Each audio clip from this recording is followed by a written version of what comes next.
Hello and welcome. I'm Marianne Meskis, the Executive Director of the Dravet Syndrome Foundation. DSF recognizes that behavior is one of the more challenging things our caregivers deal with when parenting their child or adult with Dravet syndrome.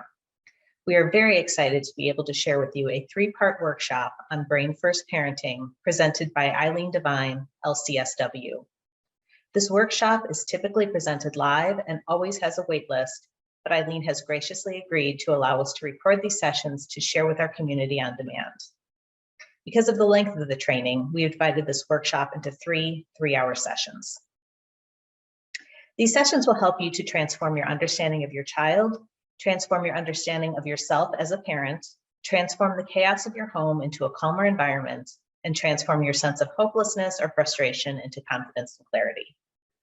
Sessions were pre-recorded with parents from the Dravet syndrome community, and I would like to personally thank them for openly and honestly sharing their experiences and challenges with us. And with that, I'm excited to introduce Eileen. Eileen is a therapist, neurobehavioral consultant, and mother to a child with a neurobehavioral disability that has challenging behavioral symptoms. After attending a life-changing facets training on the NeuroBehavioral Model many years ago, the way she and her husband viewed their daughter and her behaviors was forever changed. This life-changing journey set her on a career path where she now walks alongside and supports other parents who have children with challenging behavioral symptoms and who experience that sense of loss and isolation she once felt in her own parenting. Her mission is to help those parents understand the neurobehavioral model of parenting and to implement it into their day-to-day life so that over time, they too can experience increased connection with their child and renewed hope for their family's future. In our first session, Eileen will share this neurobehavioral model to help you see and understand your child's behaviors through a brain-based lens.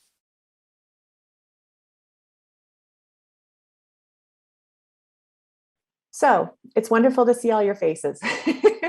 I know I've seen your names over email and that sort of thing. I've been really looking forward to our time together for several months now. So I wanted to give you a little bit of an idea of what's the next 3 Saturdays are going to look like, do some housekeeping pieces that I have found parents appreciate knowing about and help our sessions go more smoothly, and then take just a little amount of time to see who's in the room, so to speak. Since we're not in a room together, it's always nice, I think, to know who's in this training with you. My guess is some of you know each other, but maybe not all of you. So we'll go through that as well.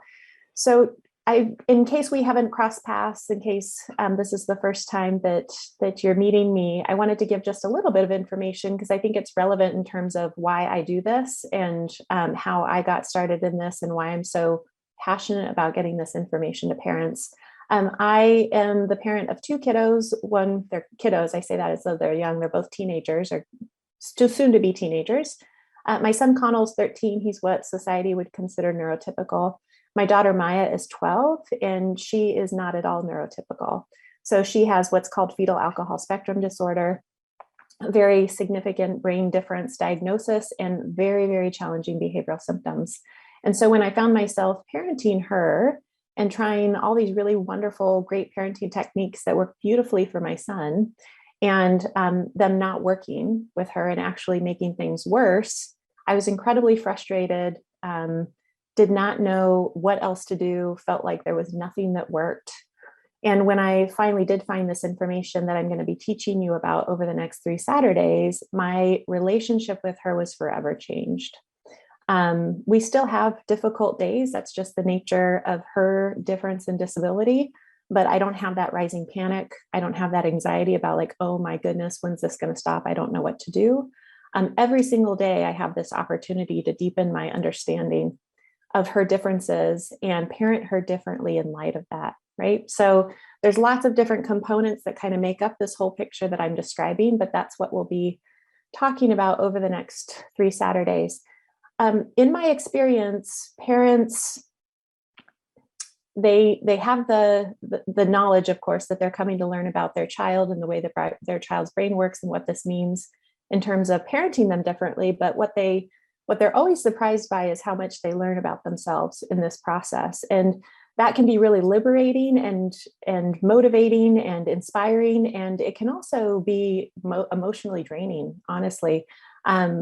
thinking, like reflecting on who we are, how we are as a parent, why we are the way that we are. And there's no shame, there's no blame. None of that is ever bad. It's about accepting all of who we are, right? And knowing that all parts of us are welcome and that they factor into our parenting experience, and that we have to really get comfortable with that and familiar with ourselves as much as we get familiar with our child. So I just want to kind of give that to you up front. If you're feeling kind of weighted down at any point about this, with this information, then to get a drink of water, we're going to have a break, but get a drink of water, get something to eat, nourish yourself, practice lots of self-compassion as we go through this. It is a lot. Like I said, it's a lifelong process. There is no finish line. I've chosen over the years to come around to the idea that that is actually a good thing and liberating, right? I don't have to get it right today. And if I don't get it right today, which is going to happen because we're imperfect, that I have the opportunity again to do it tomorrow, right? So we'll talk about all of that and kind of the shift that happens over time. So, all right. So I have a list of folks here that I see are with us right now. I'm just going to call out names. And if you could just introduce yourself, your name, where you live, and the age of your child, just keeping it pretty brief and simple in that way. It will at least give us a sense of where you are, of course, and then the age of your child. And if you ask questions throughout our training, I may revisit that too and say, can you remind us of the age of your child? Because that, of course, does make a difference in some of the scenarios. So, all right, Shannon, I have you first on my list if you could get us started. Sure. So Shannon Cloud, I live in Atlanta, and I have a 16-year-old with Dravet. Behavior is challenging at times. Good days and bad days. And we have two other children, a 13-year-old boy and an 8-year-old girl. And I would say some of our biggest challenge is her and how she interacts with her siblings, because she often gets aggressive with them and with us. Sometimes it's done out of love, but her love can be very, very forceful. So yeah, I'm looking forward to learning what techniques we may be able to use to kind of control some of this. Great. Thanks. It's good to see you again. Erin. I'm Erin Ryoyo. This is my husband, Leo. We are in Kenmore, Washington. Our 7-year-old son, Lionel, has Dravet syndrome, and we also have a 5-year-old daughter, Eloise, presumably neurotypical, but has all the signs of being a very spirited child. So he has behaviors that we can usually pinpoint to things of exhaustion or hunger or bowel movements that we would love to just kind of have a better understanding of how to respond. But also he's starting to mimic a lot of behaviors of his spirited sister. Mm-hmm. And kind of truth be told, sometimes it's her behaviors that are more challenging for us. So being able to like do this as a whole family dynamic. Awesome. Thanks. You're just down the road from me. I didn't mention that I'm in Portland, Oregon. So a little more than down the road, but close. All right. Thank you. Amy Lopez. So I'm Amy Lopez. I live in Eastern Massachusetts, about 45 minutes north of Boston. My son, Isaiah, who you might have seen at the beginning of the meeting, he just turned 10 the end of May. He has Dravet syndrome. I also have a 17-year-old daughter who hosted her second Dravet Foundation walk this morning, hence why I'm eating right now, because I just got back from that. Isaiah is also, I like the word spirited. I've never used that for him before. He's a very spirited child. He is very, very active. He is very mobile and he's extremely impulsive. So most of what I'm looking for through this is how to deal with his impulsivity. We've tried different behavior meds and they just seem to increase his seizures. So we've just learned to try to deal with them. And my mom has recently moved in with us. So that's created a whole nother set of issues. Yeah. Yeah. Right. Thank you. Glad you're here. Thank you. And I watched your video presentation that you had a couple months back, and I was glad to see that you were the one running this, so I can learn more. Oh, awesome. Thanks. I appreciate that. All right, Emily Zigler. Hi, I'm Emily. I live in Fort Collins, Colorado. I have a 15-year-old son who is neurotypical, and then my 8-year-old daughter is my Dravet kiddo. I think our top behavior issues are a complete lack of impulse control, complete lack of safety awareness in every aspect, and also kind of the aggression, particularly towards her sibling, and a lot of screamy, kind of screechy, screamy behavior going on. So, yeah, just looking for some insight into those. And I can a lot of times pinpoint her more aggressive or kind of screamy behavior towards a lot of seizures or a really rough night, or, you know, some of the kind of typical triggers, but then also like the impulse control and safety awareness are just kind of there all of the time. Yeah. Yeah. Right. Thanks. It's nice to meet you. All right, Nicole Worrell Johnson. Hello, my name is Nicole. We live in Marengo, Illinois, which is about 45 minutes west of Chicago. I have 3 kids. My 5-year-old and my 2-year-old are neurotypical, and my 3.5-year-old is the one with Dravet syndrome. This week, she was actually just diagnosed with autism, so we're working with that as well. Our biggest thing with her is her impulse control, and she has no sense of safety. And some of the things she does is just rubbing off on our 2-year-old. So I'd really like to kind of get this under control so we have a better family dynamic. Great. Thank you, Nicole. And if you guys see me looking down, it's because I'm taking notes. So wanted to let you know why I'm doing that. All right, Bonnie. Good afternoon. I'm Bonnie Seepley. My son is Trenton, and we're in Sarasota, Florida. Trenton is 4.5 and very much a free spirit, wild child, but I also feel like he's just very loving. The main reason that I wanted to sign up from this is in the past, I've had some success redirecting him, but some of his behavior problems have kind of, they've come back, and there's a lot of biting and pinching, and part of it is a communication issue. He's delayed. So, you know, I understand that, but trying to find new ways to just enhance his life and make sure that we're doing everything we can for him. Yeah. I'm so glad you're here. Thank you. All right. Jenny. Hello. I'm Jenny Gallo, and I am in Morris County, New Jersey, so North New Jersey. And I have a 14-year-old daughter, Lena, with Dravet syndrome. She's my only child. And I guess the biggest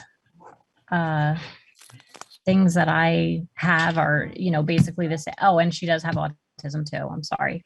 The redirection is definitely something that's hard for us. And I have like the hardest time because, you know, because of the delays, because of, you know, that level of understanding, it's always like a gray area for me.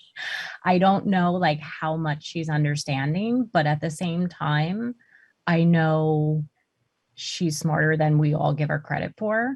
And I can see she understands, and we know that she understands because she'll sit there and she'll spew it back to me like, no, don't do that. But yet she continues to do it. So she has like this impulsive, and she gets into these, I'm losing my word that I usually use, but like, for instance, like bus time, like getting on the bus in the morning is such an issue for her. And it's almost like when she's stepping on the bus, if she hasn't told us to shut up, she's like, oh, wait, I forgot to say shut up. And like she turns around, it's like she has to do these things. And like, so every morning it's the same thing. And she'll tell us to shut up. She'll tell us that we're stupid and, you know, just mean things. And she'll hit us sometimes. And then she gets off the bus happy as can be. Like, you know, like, so it's, and she loves school. She complains when she's not going. So those aren't the issues. So those are our biggest challenges, you know, and just getting her to, you know, understand the, you know, this and then type things, even though she does understand it. It's like taking her anywhere. The other day I took her somewhere and it was such a struggle to get her mask on. And I'm like, okay, then let's go home. And she's like, no. And I'm like, well, then put your mask on. And it's like 20 minutes before we got into the store. So it's very challenging to, you know, go anywhere with her when it's, you have to account for that time. Right. And the rewards are always changing. There's never any one thing. Right. Yeah. Yeah. Such common struggles doesn't make it any easier that other folks experience those too. I mean, everything that you all have mentioned, right? It's, those daily challenges that are there moment after moment, I think are what can really chip away at our resilience more than anything else, right? So my heart goes out to you for sure, and others I'm sure relate to that as well. And we'll talk about that, right? How to start to sift through, like, what is that about? Why does that happen every day? All right, I think we have two more here. Mary Kay. Hi, everybody. Mary Kay ODonnell. My husband, Mark Robiner, and I have a son, Jack, who is 23. Jack's older brother is out of the house. And Jack is super sweet and very loving. And our biggest challenges right now are refusal to do things. I mean, Jack has always been typically, if Jack doesn't want to do it, Jack doesn't do it. But at the age of 23, he's bigger than me. Some of the coping mechanisms that we've had his whole life no longer work, like that redirection, like the, you know, physical changing direction. And my biggest worry is it's really beginning to affect his quality of life. Because just like Jenny was saying, I can't take him out by myself anymore because he's so big. And if he refuses to get back in the car, you know, there's nothing that I can do about it. So it's really, really starting to affect his quality of life. And the other thing that I heard was the this and then. Jack is severely cognitively impaired, functions at about a 2-year-old level. So hard to know how much of it is lack of understanding. So refusal to do things. And then when he doesn't want to do something, he gets into pulling hair and pinching and scratching and that sort of thing. So but he's very, very sweet. So understanding where it breaks down is going to be my primary goal. Yeah, right. Yeah, thanks, Mary Kay. Yeah, that idea of what is this? Is this about their differences, or is this about willful intentional defiance? Do they understand they just don't want to do it? Or is it not something they can do, and do I accommodate? And that is a question every single parent I've worked with has. So we'll for sure talk about that too, how to kind of sift through that and how much it matters too. So we'll have a lively discussion, I'm sure, about that. All right, Hillary. I'm Hillary, and I have Olivia, 12-year-old daughter. She has Dravet. It's just the two of us. Her father passed away in 2015. And so, I mean, literally same stuff as everybody. I'm a social worker. And although I know, and you'll appreciate this. I'm in grad school right now as we speak. So soon, in a year, I'll be working on my licensure, like you have. Congratulations. Thanks. So I say that just to say my working job, though, is her paid caregiver because it's still too difficult to do a typical job yet. I basically have to get qualified enough to afford help caregivers to take care of her so I can go do something different. Anyway, I say all that to say I'm quite informed on this type of a situation and on interventions to do. And we have tried all the things, all the approaches, all the meds, at least twice. They don't work. They do, like maybe take the edge off. Still trying them though. She has a just flat out refusal for no, just anything, just any resistance from her whatsoever. I mean, or to her, whatever. She can't handle it, and she is just oppositional defiance disorder, constant, and it's exhausting. And I am really to the point where she's not moving, so I want to figure out anything I can to understand her better and how to modify myself, because that's the only thing that is going to change, in my opinion. Yeah. Well, thank you for sharing all that. I will be, I mean, I'm sure all of you have exhausted yourself looking at different ways to help your child be less challenging, honestly. And I understand that intimately. Like I said, that's how I got started in this work. When I began to understand this way of seeing my child, it didn't magically solve everything overnight, because as we'll talk about, it is a process. I wish it was this magic wand where it's like, after these 3 Saturdays, you guys are going to be golden. All your problems will be disappeared. That's not true. It's not possible. Anyone who tells you it is, you should be very suspect of them. But it really did shift the trajectory for our family and for my relationship with her. And so I hope that transformation is what you all experience as well, and that it at least gives you, you're dipping your toes in something that you haven't maybe heard before, and it leaves you wanting more, right? Because there's, like I said, endless opportunities to deepen our understanding of this model and this lens that we see our child through, that we're going to be talking about today. So that is all the folks that I have on my list in terms of who I see is here. Did I forget anyone? Is there anyone that hasn't introduced themselves that I missed? Hi, I'm Nicole Miller. Hi, Nicole. Hi, it says Sophia Miller. That's my daughter. Okay. Like Hillary, I'm a single mom, and it's just me and Sophia. She's 10. One of our biggest issues that sparks usually several months of the behaviors is changes, like school changes or visits from relatives. In this particular situation, we've moved. We have a puppy. The school, of course, has been on and off. And then there's the one that doesn't ever resolve, which is her dad's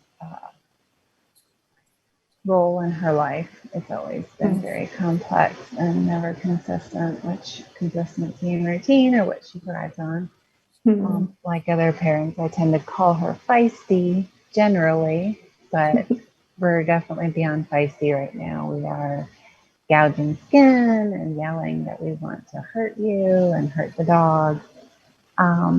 We started clonidine like 3 weeks ago, and it's great. Like the first day that we increased, and then the next day it's a little worse, and the next day we're right back to where we were. So that's not going so well. The only other thing I haven't heard anybody else mention that is one of our biggest issues is self-inflicting seizures. She can flutter her eyes and induce photosensitivity reaction to cause myoclonic, and eventually they cluster into tonic-clonic hematopoiesis. So that's our other issue there. No. Okay.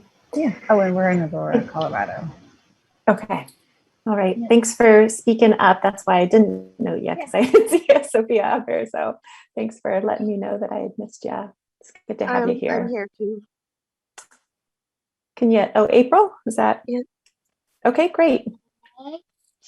I'm April, and we're from Maine. My daughter's Dahlia. She's 8 years old, and I have a 21-year-old son and a 17-year-old daughter besides.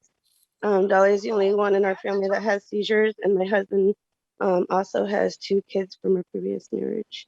a boy and a girl, 17 and 12. None of them also have seizures. But our biggest issue probably is also the no fear. Dahlia has a lot of energy. She's very majestical and free, and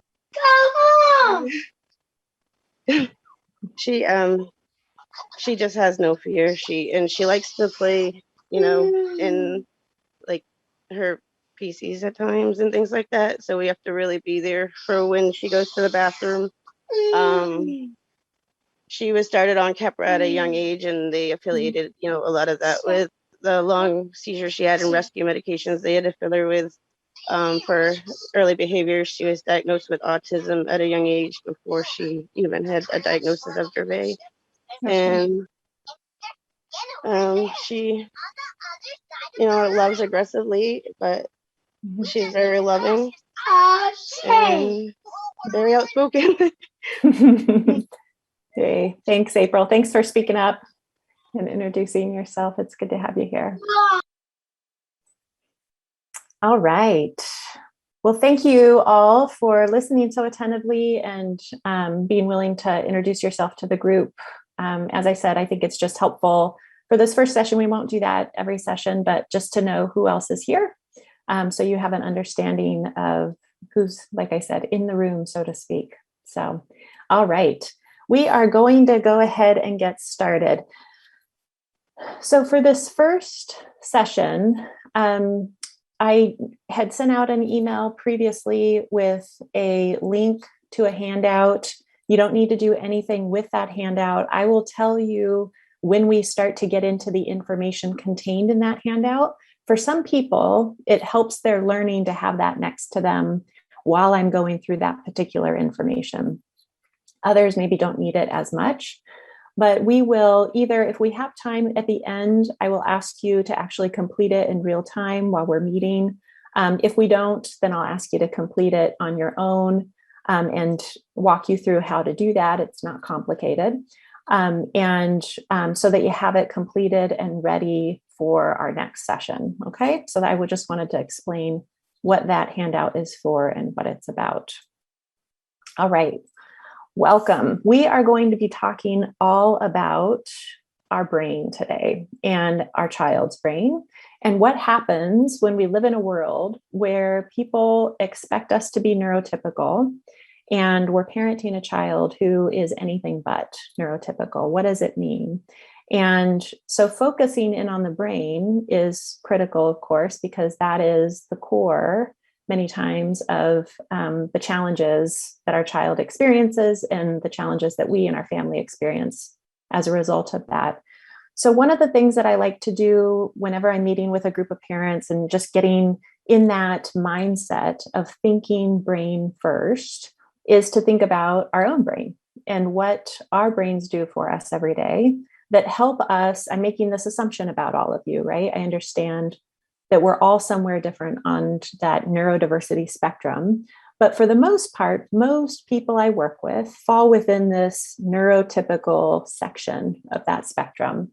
And because of that, many of us have the privilege of not ever thinking about our brain and what it does for us every single second of every day to help us navigate our day successfully. So I want to have that be at the forefront of our mind. I want us to be cognizant of that.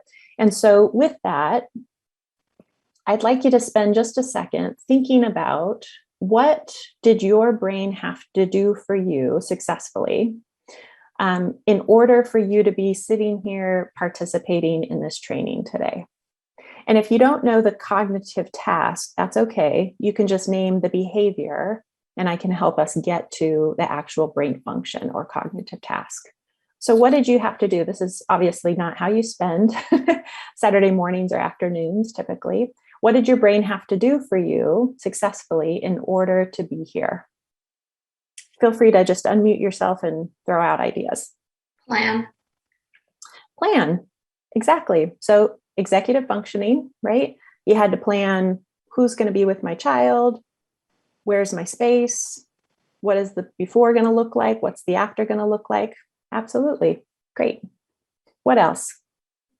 I am not neurotypical. I am neurodivergent. So I had to, I'm not very good at it. So I'm still working on myself, obviously. But I had to have Nicole. So Nicole and I, we're best pals. We're neighbors. Okay. So she had to give me several reminders along the way. And she tells me to check my email when we get like group emails and things like that. So that's one of the things I did. I love it. So you understand what your differences are, where that may get in your way, and you've asked someone who you can count on in your life to accommodate, to help you set up accommodations, right? I love it. What else? Like operate a computer and click on it and have all of that technical knowledge of getting on.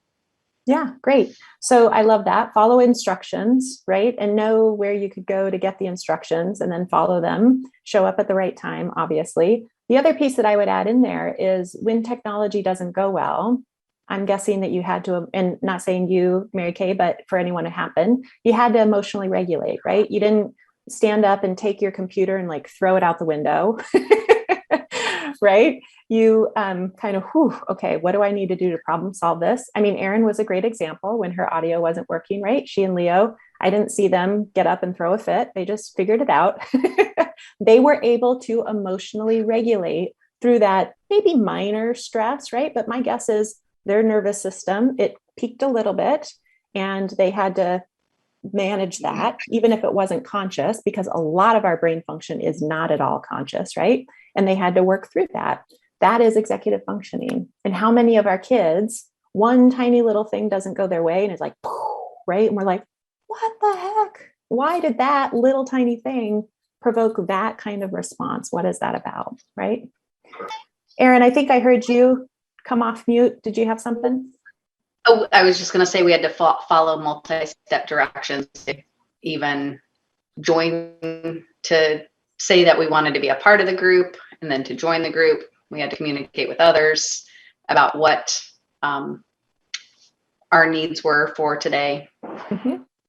Yeah, great. Thank you. So following multi-step directions. So I shared that I have a daughter who's 12, and if I give her one thing to do, she can do it. She's really good at that task, right? Assuming that it's a task that I know she can accomplish. She does it. She's compliant, right? If I give her 2, nope, not going to happen. That is not because she doesn't want to listen. It's not because she's very, selfish and just wants to do things on her timeline, her way. It's because she has such huge memory and learning deficits that she can literally only hold one simple direction in her head at a time, right? So the way that I describe her is she's a very good listener and wants to do the right thing. She listens slowly. She has slow auditory processing, and she can only do one thing at a time. Don't give her 2. You're setting her up for failure, right? And so Erin's just described how her brain actually works in her favor. She was able to follow those multi-step directions and keep pace and track and what do I need to reply to say I'm interested, whatever it might be, right? Wonderful. So keeping that in mind, right, that we are all somewhere different on the neurodiversity spectrum. Most of us, not all of us, but most of us have the privilege of falling somewhere in that neurotypical range. And so we come from that perspective naturally, and so does the rest of society, right? Doesn't make us bad people or bad parents. It's the society that we've grown up in. And so that's why this model takes time and gentle persistence, lots of self-compassion, is because that shift to see our child always or as consistently as possible. I don't think always is actually attainable because that's perfection. None of us are perfect. But seeing through that brain-based lens as much as possible takes work, right? All right, so these are some of the questions that we will spend our time talking about today and over the next 2 sessions as well. What if? So Diane Malbin, who is the creator of this neurobehavioral model that we're going to be talking all about, she loves this question, and I love it too. It's so simple, but it causes us to pause and to take that step back, get out of that reactive mode and consider a different possibility, right? What if? What if the brain is the source of all behaviors, not just some, but all of them? What does it mean for our kids who struggle behaviorally? What does it mean for the way that we parent and support them? What about all the different diagnoses that our kids received? So a few of you mentioned your child being diagnosed with autism. Very, very common to have those sort of co-diagnoses. There was a mention of oppositional defiance disorder. Absolutely common to have those sorts of, we'll talk about secondary behavior kind of diagnoses attached to our child. And what if that too goes back to the brain, right? The brain's the organizing principle. Why do very good parenting techniques fail miserably for my child? And I would add, oftentimes make things worse, right? There's nothing wrong with the way that we've parented our neurotypical children. I'm going to make that assumption about all of you, the way we were raised, right? Like we turned out okay, that kind of thing. So why doesn't it work for our kids who are neurodiverse? If things like consequences don't work, then what does? What if we start from the standpoint that all of our kids would be doing well if they could? If we always started from that position, no matter how challenging the behavior was and how much it seemed like it was willful and intentional, what if we took that step back and said, oh, okay, they would be doing better if they could? And if I believe that, what would that mean for the way that I react in this next moment? What if I didn't focus on changing the behaviors at all? What if I instead focused on my child's brain function and what this situation means in that context, right? So that's a huge leap for many, many parents, especially when we have been entrenched in this behavioral lens all of our lives, is like, what? Move away from the behavior? Like, I can't possibly do that. It's disrupting everything. It's ruining everything. Like, it's making our lives hell. How can I possibly move away from that, right? Well, what if it's connected to brain function? And that's actually how we get our child's challenging behavioral symptoms to calm down over time, right? What if? So the rest of our time today is really going to be talking about the neurobehavioral model and these different components. So it's going to be a lot of me teaching you, because I want to make sure that this is really clear. The model is clear. Our foundational understanding of it is the same. So like I said, take care of yourself as you need to. It's a lot of information to take in. Stop me when you need me to stop, okay? And I will pause for questions at different points as well, but you don't have to wait for that. So the first piece that I want to begin with is this understanding that the neurobehavioral approach to parenting, seeing our child through a brain first lens, thinking brain first, however you want to think about it. It is an individualized approach based on how your child's unique brain works. So if you share similar experiences to most of the parents that I've worked with, oftentimes they've been to providers who say, oh, your child has this diagnosis, or your child has this challenging behavior. Here's a list of strategies to try. So go home and do this consistently and things will start to get better. And when that doesn't happen, they become incredibly frustrated, like nothing works. My child, nothing works with them, right? They go back to that provider. The provider maybe says, either it's you're not doing it correctly, or I can't help your child. This works for other kids. I don't know why it doesn't work for yours. I don't have any other options, right? And it leaves that parent even more hopeless and helpless.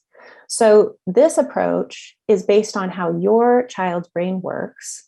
And so what can become frustrating at times for parents when they're on this learning curve, so I'm preparing you for this, is that you have all named very, very challenging behaviors. And the desire is like, tell me what to do. Tell me what to do. And I understand that intimately. I'm not going to tell you what to do because I don't know your child. You do. So what I do instead is walk side by side with parents, help them get up this steep learning curve so that they understand their child from this perspective, right? You have all the information. You just don't know how to reframe it and put it in this lens. And once you have that, then you are on your way, right? So my whole goal is that parents don't need me anymore. Like they've gone up that steep learning curve. They've learned how this individualized approach applies to their child. And maybe they need ongoing touch points of support, right? But they don't need to come to me as the source of everything and all knowledge, right? You have it. So just understand that that desire will bubble up, I'm sure. Like, she's not getting to how to help with this behavior. I want to hear more strategies and solutions, right? I'm going to help you understand how you start to figure those out on your own, right? It's much, much more sustainable and helpful over time and much more effective. So what does the brain have to do with my child's challenging behaviors? Everything. When we can start to see that connection and understand what neuroscience research has proven to us over and over again about this connection, it helps us understand what's going on, why these behaviors are happening all the time, and how you can help your child experience less distress, right? Less challenging behavioral symptoms. It reduces our frustration, it reduces our child's frustration. And that's when you start to see improvements over time. So again, it's not go and try this and then overnight all these behaviors will change. It's consistently putting this into practice day after day. That gets easier with more practice, and over time seeing your child start to settle, right? Less challenging behaviors, less frequent outbursts, meltdowns, all of that sort of thing. So the foundation of this model, of the neurobehavioral model, is rooted in neuroscience research. And so I want to spend some time just giving you information there. And the reason for that is to know, so that you are confident that this just isn't someone's idea that they kind of made up, right? It is rooted in science. And when you have this moment of, oh, I don't know if I'm on board with this, and you will experience it, right? Like, I was with you up until this point, and now I'm not so sure. To go back to this, that what I'm teaching you is rooted in neuroscience research and what we know about the brain behavior connection, okay? Sometimes that helps us settle in to this idea again and move forward with more confidence. So the brain is the brain is the brain. There are lots of different reasons why the brain can be changed in function and structure. Research shows us that there are over 40,000 different documented reasons. Here are just a few: illness, any kind of trauma, prenatal substance exposure, medical events at the time of birth, neuroimmune conditions, conditions caused by gene mutations, traumatic brain injuries. They all result in a brain that has been changed in function and structure, and so has difficulty with seemingly easy tasks. The confusing piece of it, where it gets super tricky, is that behaviors are oftentimes the only symptom of this brain-based difference, right? And so your children experience seizures. That's not something that is experienced throughout all of these diagnoses of the parents that I work with, right? So you do have that, and that is unique. But my guess is that in many situations, even when the seizure isn't present, your child looks neurotypical or can appear like they are older than they really are. We'll talk about that. And that these behaviors are seen as willful, in their control, defiant, rude, disrespectful, whatever it might be, instead of as symptoms of their brain-based difference. The logic behind this model is fairly simple and straightforward. It's the putting into practice that gets more complicated. If a brain-based disability is a physical disability, because the brain is, of course, a physical part of our body, what does this mean for parenting our child? So because we don't give much thought to our brain, most of us, again, we have that privilege, it's easy to forget that the brain is a physical part of our body, and that if it's changed in function and structure for our kiddos, for example, that means they have a physical disability of the brain. When we see it as a physical disability, then we think of accommodations, just as we would for any child experiencing any other kind of physical disability, right? So not only are accommodations just and right and fair, but they are appropriate and they're effective, right? So when we see a child who has say, a physical disability of the lower extremities, and they are in a wheelchair, we don't think twice about making places accessible to them, doing what we need to do as the adults in charge of that environment to assist them and accommodate them for that disability, right? And if we said like, oh, they're just sitting in that chair because they're lazy. If they tried harder, they could get up and walk. I'm not going to build this ramp, right? I mean, that sounds ludicrous. But with our kids who have physical disabilities of the brain, that happens to them all the time, right? They're seen as, oh no, they could do it if they wanted to. They're just lazy, or they're manipulative, right? They're just trying to get away with it again. They're selfish. They have to have everything go their way, right? So instead of seeing it that way through that behavioral lens, again, the work is seeing, like, okay, if I see that as a symptom of their brain-based disability, what would I do differently? Instead of punishments and consequences and shaming and sticker charts and taking things away and bribing and all of that kind of stuff, what if I took this step back and said, why am I seeing that? What's that symptom about? How can I help them experience less distress and alleviate that symptom by moving a few steps back? Okay, that is the work. I had this parent that I was working with, and her daughter, she was about 10 or 11, and the mother was working really, really hard at implementing this model that we're talking about into her day-to-day parenting. She was doing amazing, but her in-laws were coming. And she was pretty anxious about it because there were like that kind of all eyes on me, experiencing judgment. You know, if you were a better parent, your child wouldn't act this way, that kind of thing. And so we were talking about how she could prepare herself to stay on this brain-based path, even with that distraction of her in-laws giving her behavioral lens advice, right? And so she said to me, well, I just wanted to run this by you. And I just thought, what if I said to my daughter before they came over, just for dinner time, so not the whole time, just we're going to have this family dinner. What if I said to her, I promise if you just sit through dinner and do this and this and this, that you'll get this reward. I can't remember what the reward was, but a high value reward afterwards. What do you think of that? And I could tell from the look on her face that she knew exactly what I thought of it.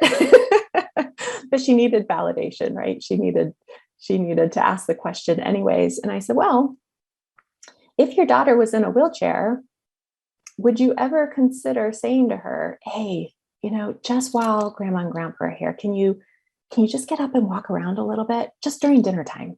I won't ask you to do it any other time. And she said, well, of course not. And I said, well, if your daughter has this physical disability of the brain that does not allow her to tolerate the dinner experience because of her brain differences, maybe we can talk about accommodations for that situation rather than trying to ask her to do something that she can't do. Right. So that is the goal here. That is the goal here, is to sift through that and really apply it to those individual situations. So all of these different events or illnesses lead to changes in the brain with similar challenging behavioral symptoms, right? So I talked about the brain is the brain is the brain. Your child is going to experience different behavioral symptoms than a child of their age with the same diagnoses, right? Because they are a unique individual. But as you all know, I mean, you heard it in the introductions, there is a huge amount of overlap. And in the groups that I run, I have parents of kids who have all different kinds of histories, all different reasons why their brain works differently. And the behaviors are so similar, if not the same, right? So the brain is the brain is the brain, and the behaviors and the brain can never be separated. Research is super clear on that. The two live with each other and can never be separated. Excuse me, what's TBI? Traumatic brain injury. Okay. Yep. Thank you. Yeah, you're welcome. By the way, I didn't mention my son was born, he's adopted, so he was born to a drug addicted mom. So every second he was born not breathing, came out with the placenta, one push, sneezing right away. So yeah, even if you have a Dravet diagnosis, I believe he would have a lot of the same issues. Yeah, I would guarantee you that. And I don't know if you were here in the beginning when I introduced myself, but my daughter has fetal alcohol spectrum disorder, so prenatally exposed to large amounts of alcohol. She's also adopted. So absolutely, I can say without a doubt, the brain is the brain is the brain, right? And also some of our other children that are in our family, what I hear over and over again is like, oh, wow, like this other child, society considers them neurotypical. They're able to like make it, right? They don't have like huge meltdowns. They aren't disruptive to all environments, that kind of thing. But, oh, I see some differences with them too. Well, it's like, yeah, because they're somewhere different on the spectrum, just like we all are, right? Or people learn about their spouse or their siblings. Like this has helped me learn so much about people, right? As much as it's helped me learn about my child. So these are the components of the model, and this is what we will spend our time together, these 9 hours, going through. So today we'll talk about primary characteristics, and that is probably where we will end. There's a lot to talk about there. Either today or tomorrow, we'll talk about secondary characteristics and those behavioral symptoms and how to separate the two. What behavior is about my child's lagging skills, and what behavior is a symptom of this poorness of fit is how I refer to it. Accommodations. How do we, once we have these two understandings of our child nailed, or at least nailed enough to start thinking about accommodations, how do we start developing that? Like, okay, I understand now how my child's brain works differently, and that's super helpful until we talk about, well, what do I do about it, right? So I'm not going to leave you hanging there. We'll talk about how to build those accommodations and how to help build our child's skills. So a lot of what I hear from parents is, how do they learn? Like, how are they ever going to, learn to live in the real world? Or how are they ever going to learn that you just can't treat people like that if I'm always accommodating, right? So seeing accommodating as letting them get away with something. And that's not what that is. Accommodating is understanding they don't have the skills. They simply do not have the skills to meet this expectation. I'm going to adjust my expectations or give them more support. And by doing that, they are able to build skills. Okay, so we'll get super clear on that. And then our last session together will be about the parent experience and building resiliency. I don't know, each of you are going to be in a different place with this, but even in the introductions, I could hear just the exhaustion and how burnt out some of you are and how hard your day-to-day is. And so I'm sending you so much compassion and also wanting you to know that you're not alone and that I would not do this work if I wasn't confident and hopeful that things can be better. Okay, so it's wonderful to understand this parenting model and begin to shift your perspective, but it's hard work, right? You will not be working harder than you already are. You're already working incredibly hard. What this is about is taking that energy and all of that effort and putting it somewhere different that will actually make things easier for you, right? The longer you practice it. But in order to do that, you have to build resiliency. You have to get really clear on what's happening with me, my nervous system, my resilience, so that I have the endurance that is needed to parent my child for the rest of my life this way, right? So I, over the years, of course, didn't happen overnight. I have settled into that idea and have peace about that idea that for the rest of my life, I will be parenting my child differently from this perspective. And that I'm constantly working to shift my perspective, right? Because it's so easy to fall into that behavioral lens. And things are so much better as a result of that. And also, it takes resiliency, right? It's a marathon. And so what can we do, no matter how chaotic your situation is, what can you do to start building your resiliency? So it's not the typical self-care conversation that most of us have had and been tuned out to immediately. I know that if you could go on dates with your partner, you'd be doing that already, right? If you could go get a massage, you'd be doing that already. So if you are, wonderful. I'm so happy for you. And also, it's just not realistic for most of us. And so what is realistic, right? And why does it matter? What does our nervous system do for us? Why do we have to build our resiliency? Okay. So that is my pep talk for sticking with me in that third session, right? If you've had yourself like turned off to those self-care conversations, I want you to know that you'll experience this differently. All right. Any questions about that foundational understanding of the model? We'll keep coming back to it as we go, but any initial questions before I jump into our first piece of the model, the primary characteristics? I'm just going to get a drink of water while y'all are thinking.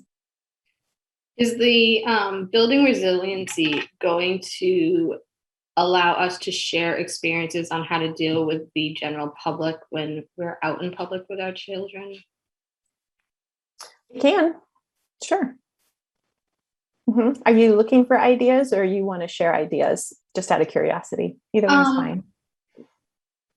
I'm just kind of looking for ideas, and I mean, I feel like I have learned to just ignore it, but I was wondering if, we moved to a new place and we have neighbors who seemed extremely welcoming at first, and then threatened to call the cops on us because of our son, months later.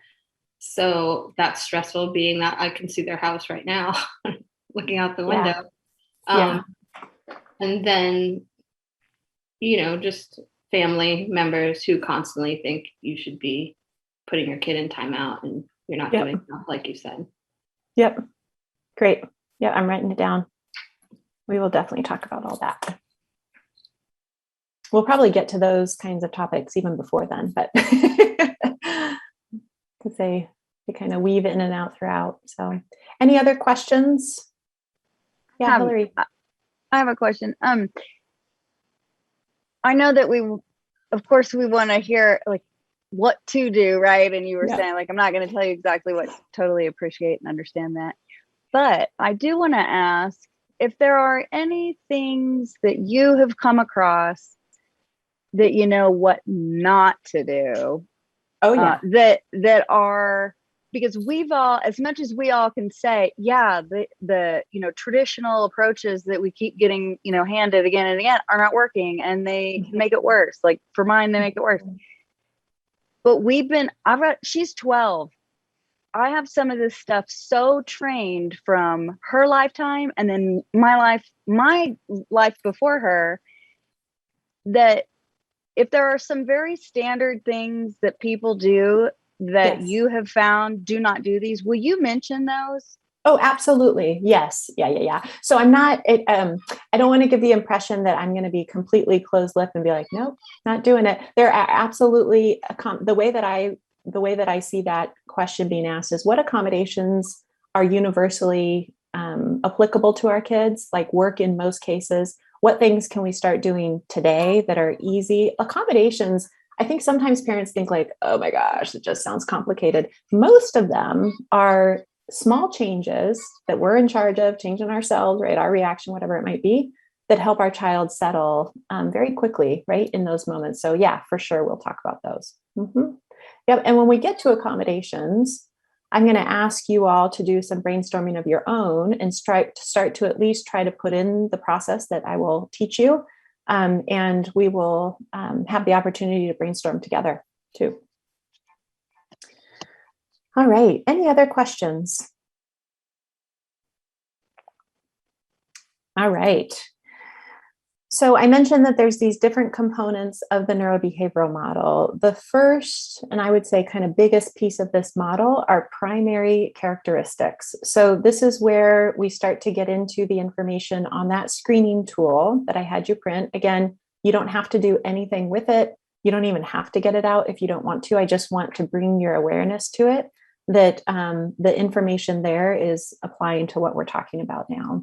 So primary characteristics are behaviors that help us gain insight into the way a brain works differently. So it's the best reflection I think, of our child's brain differences that we can have as parents.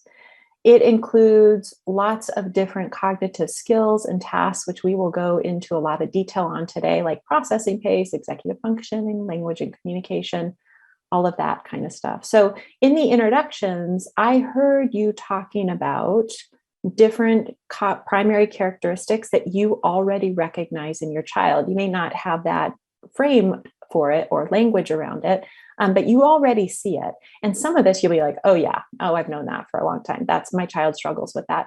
But my experience has been, because we've not been taught about the brain and brain function, it's not socialized to us, especially not kind of in the parenting realm, that there's a lot more to learn about brain function and how it applies to our child than just say like, oh, those typical executive functioning skills. I say typical because it's usually what children struggle with the most. So we talk about it a little bit, right?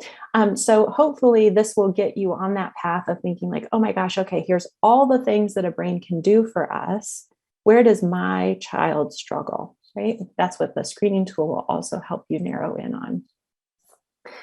So we're going to start talking and looking at what assumptions do we, and I'm just saying we as parents, we as society, teachers, church members, neighbors, family members, right? What do we as a society assume that people we interact with can do, right? And what do we know based on research happens with someone, their experience of the world when their brain works differently, right? So things like thinking fast and listening fast. And so I'm always reminded at this point in the training that I've made the assumption without even thinking about it until I get to this point in the training, that you all can think fast and listen fast as I'm talking. So even though hopefully I'm not talking too quickly, I'm still talking at a typical pace that many of our kids cannot keep up with. Right? They process very slowly. The way that I would encourage you to think about it is a 10-second child in a 1-second world. So what if your child needed 10 extra seconds to process the thing you asked them to do, or calling their name and allowing them to respond, right? What would you do differently, right? Predicting and planning ahead, we talked about that as a skill that you all had to do in order to be able to be here, or like we were talking about with Hillary, receive accommodations to be able to be here successfully. What if we had kids who could not see what was coming next, even when the routine rarely changed, right? So my daughter, for example, when we had school regularly before COVID, she would ask every night, is tomorrow school day? Is tomorrow school day? And then what? And then what? And then what, right? Even though the morning routine was never different, this process of getting to school was exactly the same every day. She could not look ahead and predict what happens when someone cannot see what's coming next. What would happen to any of us?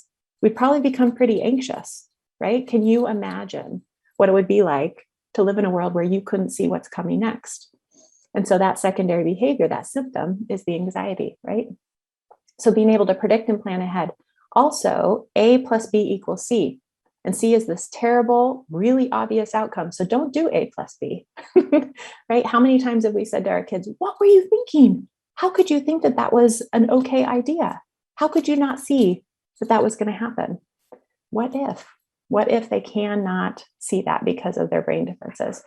Learning and remembering and applying information, that's pretty much life, right? Definitely school, the school experience. What if we have a child who has significant memory difficulties where they literally can't remember what we just said to them an hour before, right? Inhibiting impulses, many of you talked about this. So we expect our kids to be able to inhibit their impulses around age 5. That's what we see developmentally in a neurotypical child, maybe a little earlier, maybe a little later. What if you have a 12, a 13, 14-year-old who is still as impulsive as a toddler? What does that mean for the way that we parent them, provide them supervision, try to keep them safe, right? We assume that at different ages, kids have the ability to ignore or manage their sensory input. What if we have a child who literally experiences everything? So many of our kids, they're kind of pinned as the child who can't pay attention to anything or won't pay attention to anything. When in fact, what's happening for many of our kids is they can't help but to pay attention to everything in their environment, right? How overwhelming would that be? And what symptoms would we all have? What challenging behaviors would we all have if that were our reality, right? And then identifying and solving problems. So knowing that there's a problem to be solved, identifying it, thinking in our head, like we do this instantaneously, thinking of different scenarios on how to solve the problem, and then playing those out and then picking one, right? Oh, yep, this one sounds better to me for these reasons, right? We don't even think about it that way. We're doing it like within seconds. Super complicated brain tasks. What if our child can't even identify the problem and certainly can't identify goals and the steps to reach them? What do we do differently? So you'll see on that screening tool that in order to make this more manageable for parents, we divide it into different categories. There's 9 of them, so that we can start to get really clear on what's happening for our child. So we've talked about the brain behavior connection, how every single behavior is connected to brain function for all of us. The two can never be separated. If you have a child whose brain works differently, then they are going to experience difficulty with seemingly easy cognitive tasks. And when they experience difficulty with that, but nobody recognizes it, and so I'm saying we as the parents in charge of the environment, we continuously expect that of them because we believe they can, based on their age, whatever it might be. And they're coming up against that day after day after day. I can't do it. They don't know that. They're not thinking that, but that's what's happening. Then they have the challenging behavioral symptoms that result, right? So the key to all of that is understanding like, oh, okay, what are the cognitive skills, the primary characteristics that they struggle with, so I can start to proactively accommodate for that so we don't get to the point of tension, meltdowns, aggression, whatever it might be. Did I hear a question from someone? No? Okay.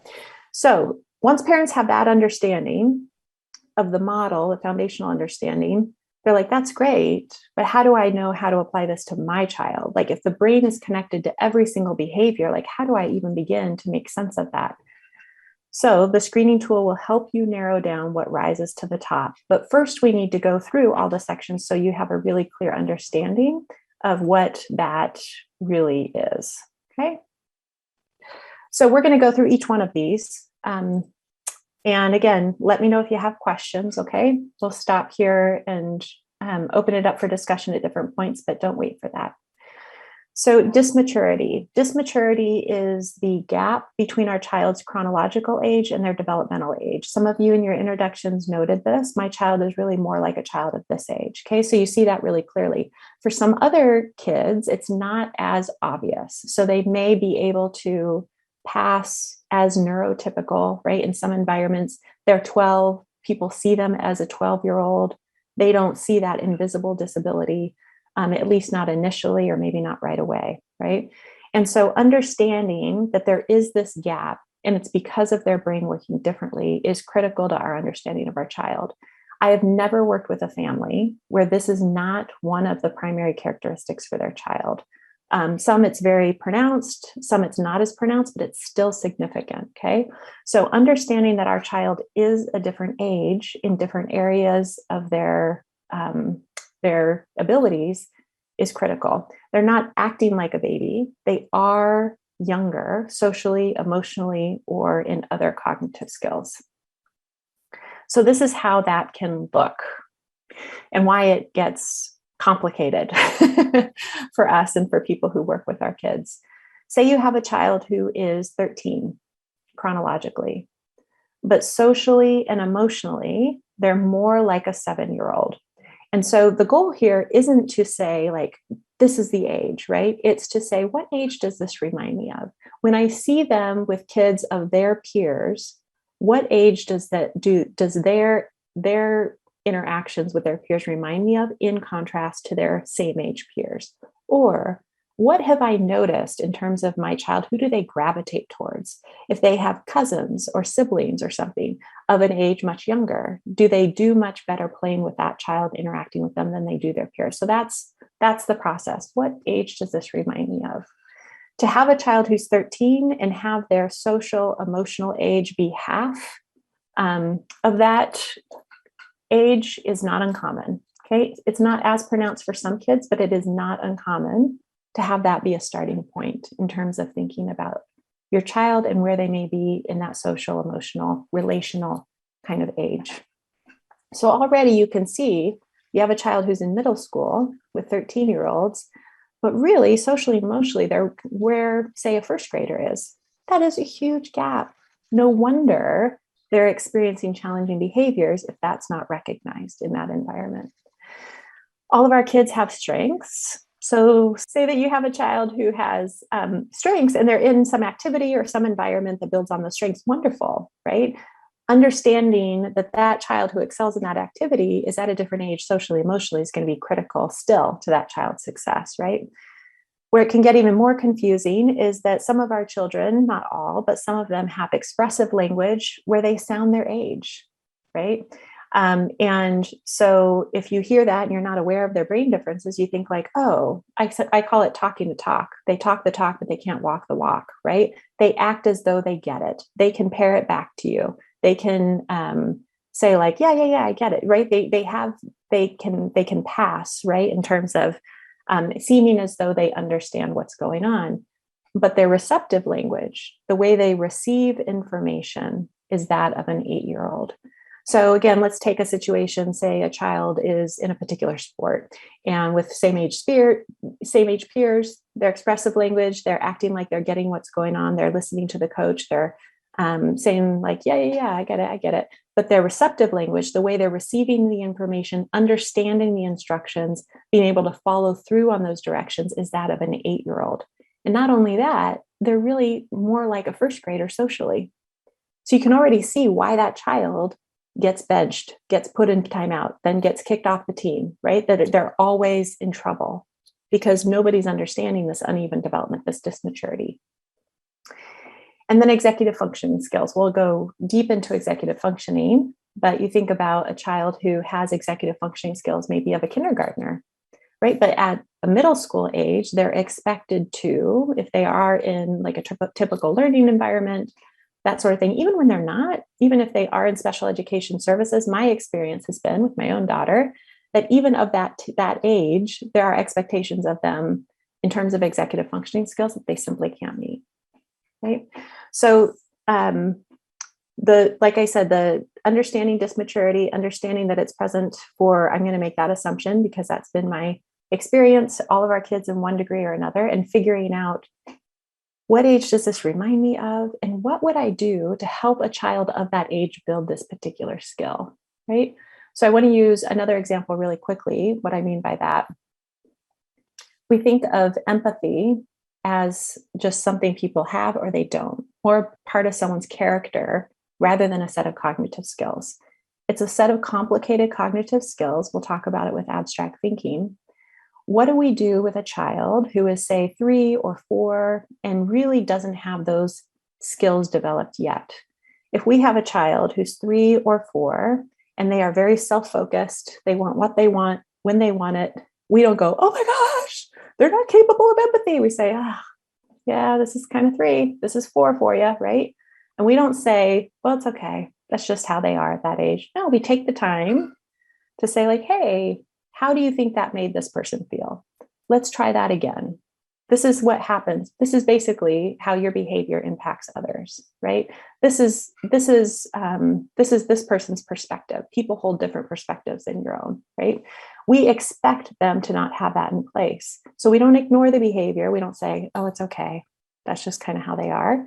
We address it in a way that's appropriate for their age. Okay, so that's just one example, but it underlines, I hope for you, the importance of seeing our child in terms of where their development is from an age that is different than their chronological age.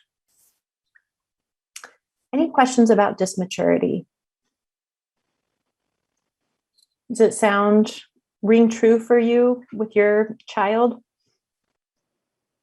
Would you also say that with the dysmaturity is the tendency to not just present as a child younger, but also gravitate more towards adults that are more maybe predictable? So I don't know if I would nail that as dysmaturity, but I can tell you what I think that's about, because that's not uncommon. So it could be a variety of things. We're going to talk about our child's nervous system and how it is fragile because of their differences and what it means to have a fragile nervous system. And so without going into a lot of detail, because we'll go into that more, what our children need is a ton of stability and co-regulation from a nervous system standpoint. If you're not familiar with those terms, we will go into them. And so oftentimes they gravitate towards adults who understand them, are regulated, are, you say predictable, I would think like, predictable, but also steady, right? So that they can get that nervous system support. It's really, from a science perspective, it's super, super fascinating. And then also our kids, all of us, are always reaching for connection. It's a biological imperative for all of us. I know it's really hard to see that in our kids sometimes when they have these behaviors that are always seem to be driving disconnection. But if they're reaching for connection and needing more of it than a typical child, they're going to gravitate towards steady adults, right? Who can provide that for them. Mm-hmm. Yep. But also, yeah, definitely kids too, who match more where they are from that developmental standpoint. I had a family that I was working with, and it was a larger family, I think 5 children. The church community was really important to them. They spent a lot of time with that church community. And the setup was that they would go, the whole family would go to like a main meeting or, community meeting with their church. And then all of the kids would go to age-based classes, and the parents would have their opportunity to just be with parents to do more learning and that kind of thing, have community time. And that was really important to these parents because they had a lot of kids and one child in particular who was quite challenging. But they were constantly getting pulled out of that meeting because of their child who was challenging. I think their child was 8 or 9 at the time. And so thinking about this, again, when we talk about accommodations, like what could be getting in that child's way of being able to successfully participate in that church class?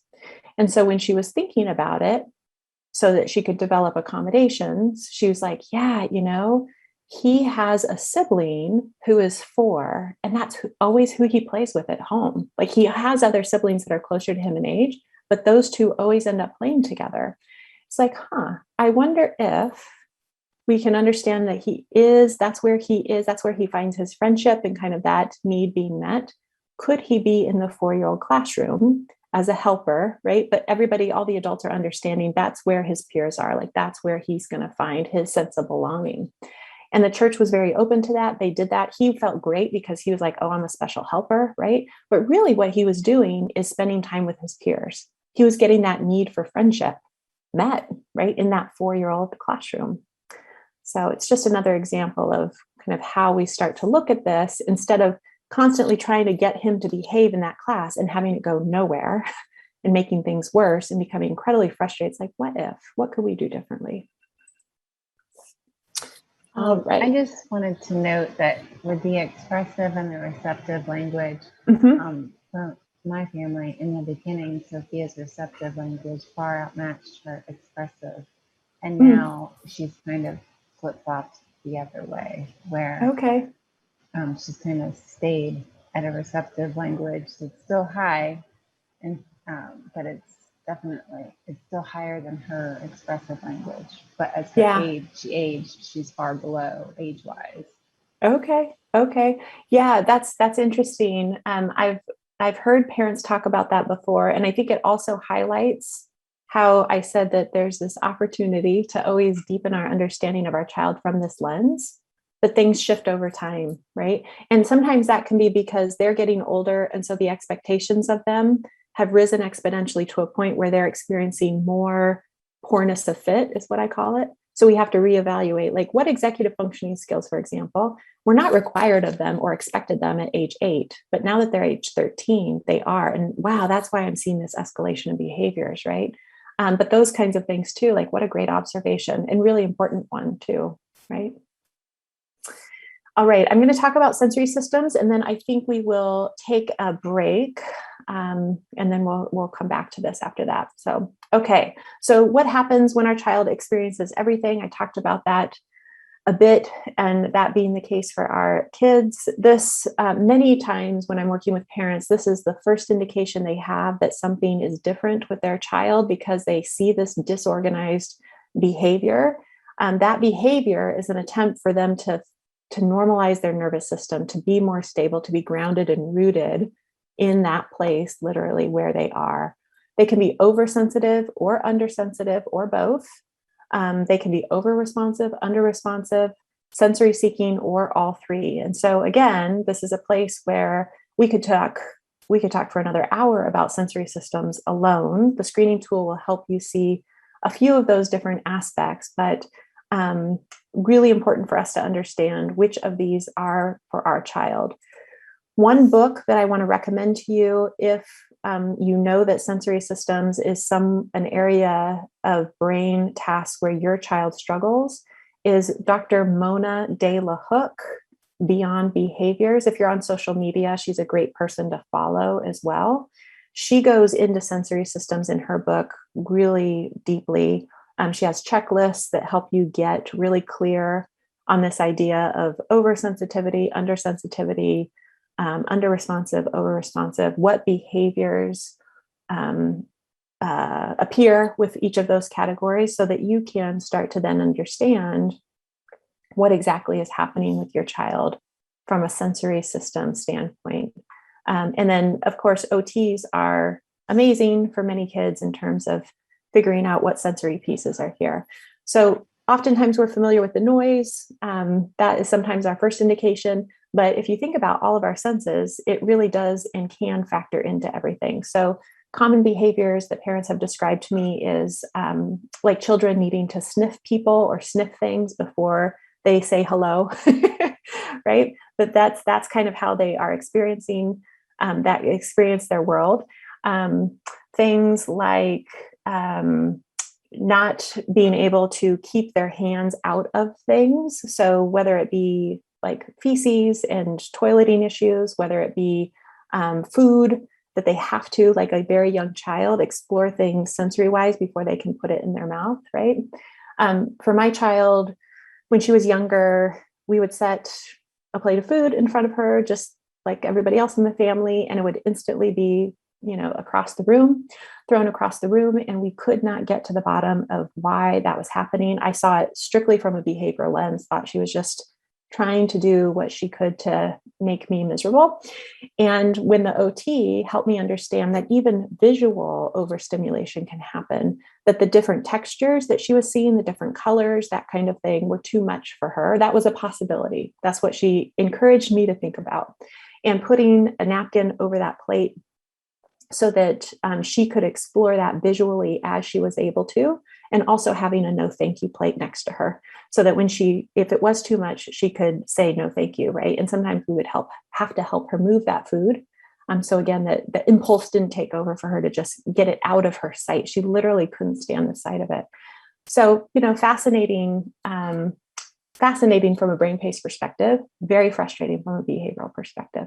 So when we can take that step back and understand, like, okay, this is the sensory piece that's getting in their way, it helps reduce that reactivity so that we can actually do something that might help them settle, okay?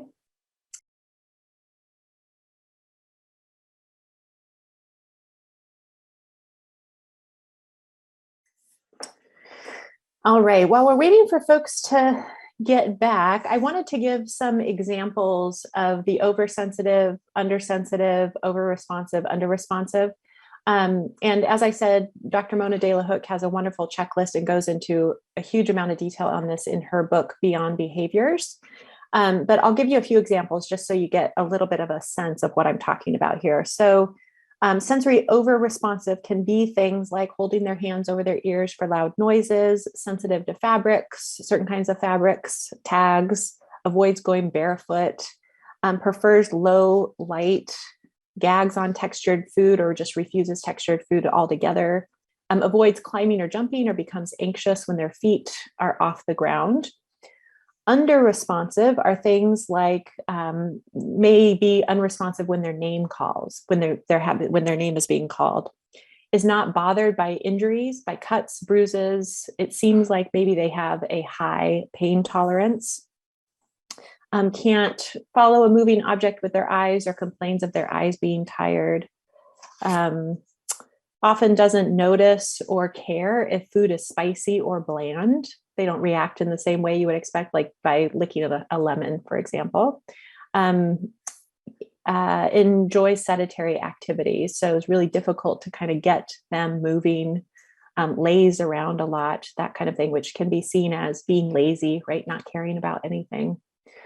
The sensory craving are things like being enjoying noises at a volume that is very uncomfortable for us.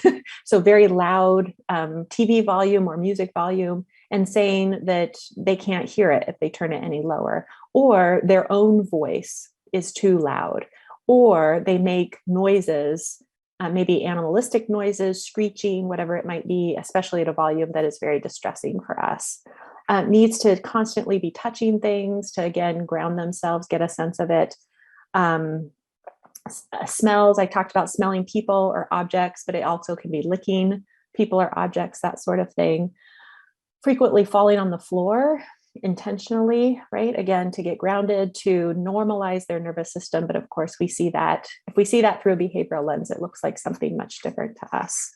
So those are just a few examples to get you started thinking about how that might apply to your child. And again, I would encourage Dr. De La Hook's book, if you haven't heard of her before and her work. Eileen, quick question. Would you say that like constant like tapping or hitting when they're next to you would be one of those oversensitive like grounding things? Exactly. Yes, for sure. Yeah. So kids who like they literally are fused to you. They're just not like kind of attached to you, like they are literally fused to your body, needing that sensory input or needing that grounding. I was doing a training for a teacher, for teachers once. And when we were talking about this, she was like, oh my gosh, she had a second grader, I think it was, who they would, she would tell the class to line up by the wall. And he was kind of always had this disorganized behavior. And she'd say, hey, Johnny, let's say, you need to go line up between Susan and David. Like, that's your place in line, go do it. And he would just run full speed, right? Not having an awareness of kind of his body and space. And he would hit both of them. They would fall to the ground. They would be very upset. And he was like, so proud of himself. And that was because he couldn't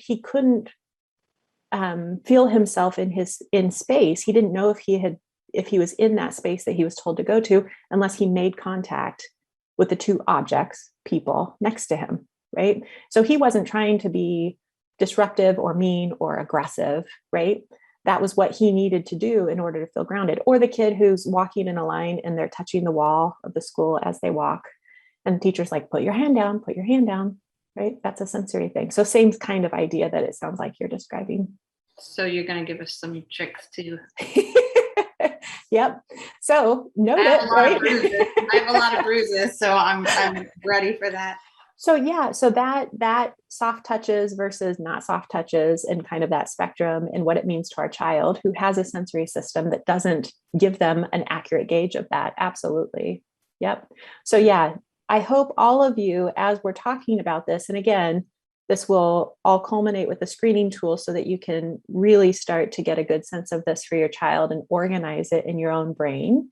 Or begin that process at least. But as we're talking, I would encourage you to just note to yourself, right? Like, oh, okay, yep, I noticed this behavior. Now I see, or what she's talking about, I see that in my child, right? So that's the process, is start to get familiar with it. And then it's, what do I do after we have that? All three of those for different.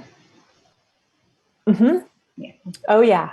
Oh, for sure. Yep. My daughter is like through the roof scoring in many of those categories. Yep. Yep. Yep.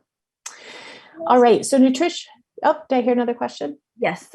Just real quick. So looking over the screening tool and filling it out, my daughter fluctuates wildly based on the day and activity, whether she's sensory seeking or super avoidant. So in filling that out, what would be your suggestions for getting the most accurate? Just because she, like I said, I've when I was a teacher, I worked with kiddos with sensory needs that were higher than typical, but all of them were very this or that, not like varying by day, things by hour. Right, right. So there's a few things I would encourage you to think about. All of our kids have on and off days. And so sometimes they can do something one day and they can't the next, which we'll talk about how that enters into us getting reactive to those behaviors when that happens. The goal of this is to really start to figure out the patterns. There's always patterns, but oftentimes we don't know what to look for to see them. And so one of the things that I would encourage you to think about as we're going through this is, what are the patterns based on whether she's sensory seeking or sensory avoidant? My guess is there are patterns, and that may be the key to it, right? The other piece is that sometimes by the nature of our child's illness or whatever it might be, they are able to have the cognitive skills in place one day and not another, or week to week or season to season, however you want to look at it. And what I encourage, like a lot of parents that I work with who have kids with neuroimmune illnesses that go into remission and then don't, they're like, well, do I fill out the tool and look at this from when they're doing well or not? And I said, well, I would look at it as when they are most challenged, right? Which parents see as most challenging for me. But when your child is most challenged, experiencing the most distress, let's score with that day in mind, so that we can start from that place and put in accommodations and hopefully have your child settle over all days. Okay. So does that help? Yes, thank you. Yeah. Is there an age range for the screening tool? Nope. No, but at the end of today, I'll talk specifically about the screening tool so that you can make sure to ask any questions that you have. And we'll get into those kinds of pieces. How exactly do we use it, right? All right, so nutrition and hunger. Our brain is connected to our hunger cues and signals, our stomach, our digestive system. I'm just going to assume you've had experiences where when you experience something, your body tells you first. And oftentimes it's our digestive system, or you get hungry and you become hangry, right? Same happens with our kids. It's just much more pronounced. And so when our kids don't have a clear connection because their brain works differently, so things aren't connecting the way we expect them to between, say, I'm feeling hungry. Okay. I'm thinking I'm feeling hungry. Okay. Because I'm 12 years old, I'm going to go take care of my own hunger. If none of that can happen because the brain and the stomach is not connected, and also maybe they really can't go get themselves a snack and take care of that independently like we expect them to, we're going to see challenging behaviors, right? So it's not unusual for kids to not experience hunger, kids with differences, to experience hunger in the same way we do. So what do we do when a child, say, who's a toddler age, we feed them on our schedule, right? We feed them with a snack schedule, all that kind of stuff, because we know they can't let us know all the time. What we know they're hungry when they start to melt down, right? We say, oh, shoot, they haven't eaten for 2 hours. That's why they're acting this way. Same with our kids. It just looks different at a different age. Or they may not experience the sensations of fullness. And so it's not uncommon to have a child who will eat and eat and eat and eat until they become physically sick, because they simply don't have that connection to say, oh, I'm full, I'm going to stop, right? And so accommodations, things like prompting them to eat, schools allowing kids at older ages to have snacks during the day, right? Reminding them, oh, we got to eat before we go, right? Instead of saying like, well, we don't even think about it. Like if they're hungry, they've taken care of it, right? This can also relate to sensory. So things like stuffing their mouth with food to feel that sensory sensation, right? And then not being able to swallow or taking it in a way that makes them physically sick. So the two can definitely be connected. The other piece is brain fatigue. Our kids are working harder than any other child around them. We can assume that from a brain-based perspective because of their differences. So they are going to get tired, brain fatigued, much more quickly and often.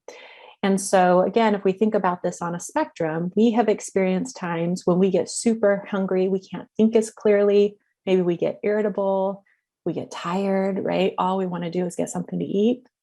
What if that happens all the time for our kids if they're not accommodated, if they're not prompted, if the brain fatigue is not kept in mind because of their brain working differently, right? So cognitive skills that were already difficult for them are going to be even more difficult for them because they simply don't have the brain fuel to help. I just wanted to comment that it seems that there's a similarity with a lot of Dravet kids, patients, that there's an issue with eating. Like there's an aversion to it. Being prompted is often a trigger for behaviors they don't want to eat. They refuse to eat. And so it's really hard to manage that hangriness because you can't get them to eat. Yes. And so what I would be curious about that is what comes first. So oftentimes, again, it's we haven't looked for the patterns in this way. So maybe we haven't seen them. Is it that they become hangry and we recognize like, ooh, they're hungry, we need to get it in them, but they're so dysregulated that we can't get food in them, right? Or so is a possible accommodation. Again, these are proactive, done outside of the moment, not when the crisis hits, not when the behavior hits, but done way before that to do what we can to prevent it. Is it feeding them at really frequent intervals? Would that help?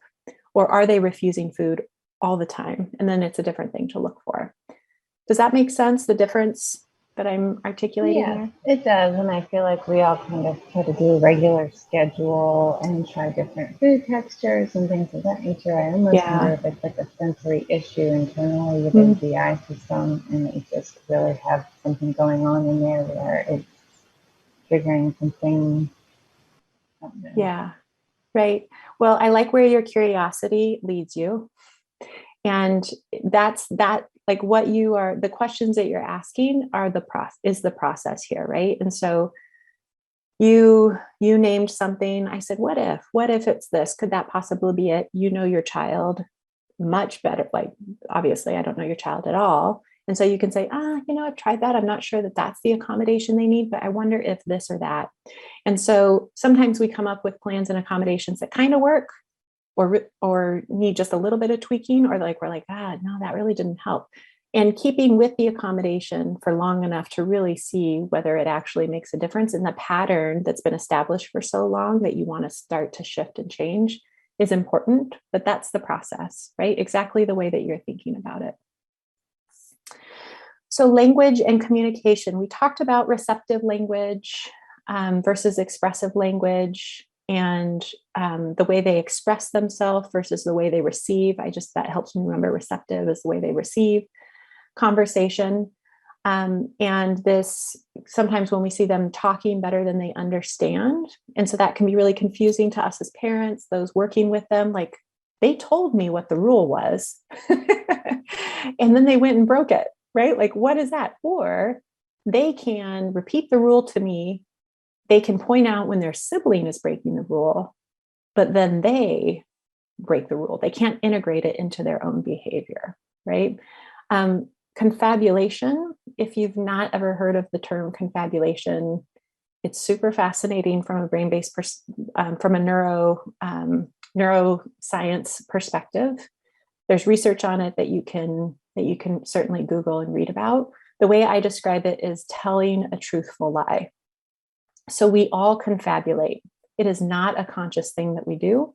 An example would be if you went on a vacation, when we all went on vacations and went out and did stuff like that. Say that you went on a vacation and you came back and you were telling your friend 2 weeks later about this very detailed story about that vacation, what's something that happened in that vacation. And you are reciting it exactly as you remember it. You are not possibly going to get every single little detail correct, because that's what happens with memory over time, right? You're going to get most of it right, so much of it right that it doesn't even consciously rise to your awareness that you're missing this detail or that detail. Then he said this, then she said exactly this. Really? Well, that is confabulation. Our brain is bringing up our memory and feeding it to us, and then we're expressing it as best as it can. So what if we have a child whose brain works so differently that they have these huge memory gaps? And so we ask them, what did you do? What happened? And they tell us this really outlandish story, totally straight-faced. And we say, you're not expecting me to believe that.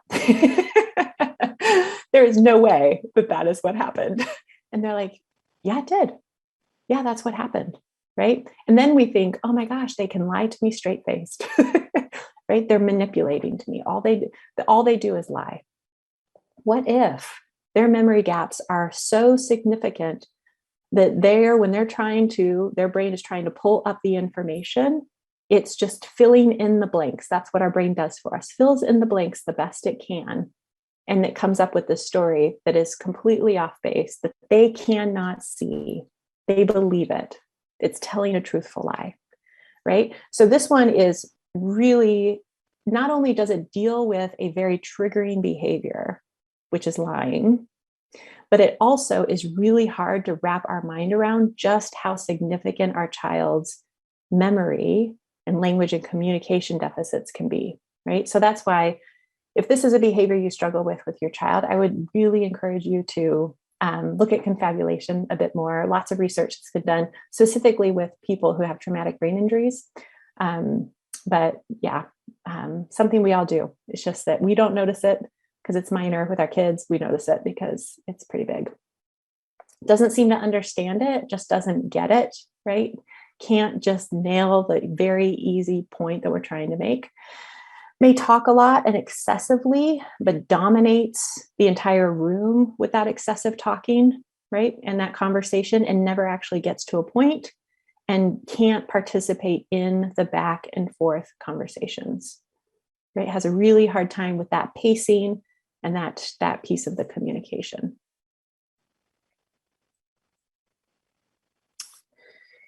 Processing pace. I mentioned a 10-second child in a 1-second world. If you think about 10 extra seconds, it's a very long time to allow our child to process whatever's being asked of them, said to them, directions being provided, their name being called.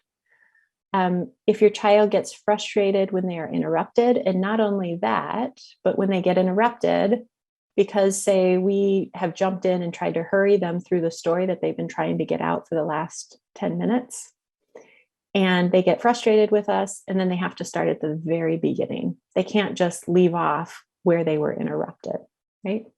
Asking what or I don't know, especially kids of an older age, where they have learned that when they are asked a question, that we expect an immediate answer, right? And we, again, using we as an example of adults in their life or us as their parents. And so their default might be what or I don't know. So an accommodation for kids, when you see them asking what or I don't know, and you're like, why are you saying I don't know, right? What if they need more time to process it? So accommodations could be, hey, I want to talk to you about dinner tonight. I'll come back and talk to you in about 10 minutes when I have a few more minutes. But I wanted you to know that that I want to get your thoughts on what I have for dinner tonight. So if you could think about it now, and I'll come back in a bit, right? Giving them permission to have more think time.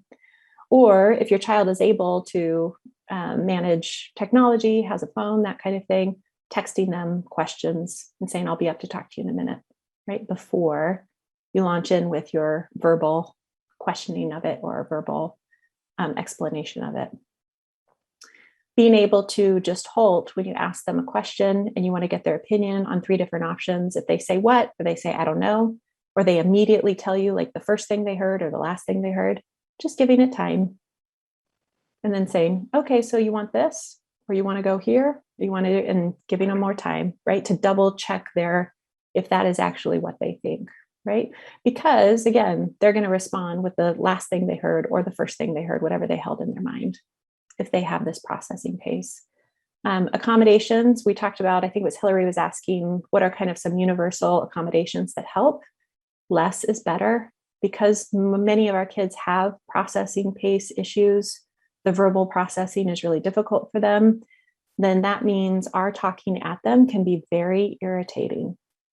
And so giving more time to process, the 10-second child in a 1-second world, that is an accommodation. Slowing down, knowing that if they are only hearing every third word of what we're saying, because we're talking at a rate that's too fast for them to keep up, we're going to have to slow down. We're going to have to reteach. We're going to have to repeat. Those are accommodations, right?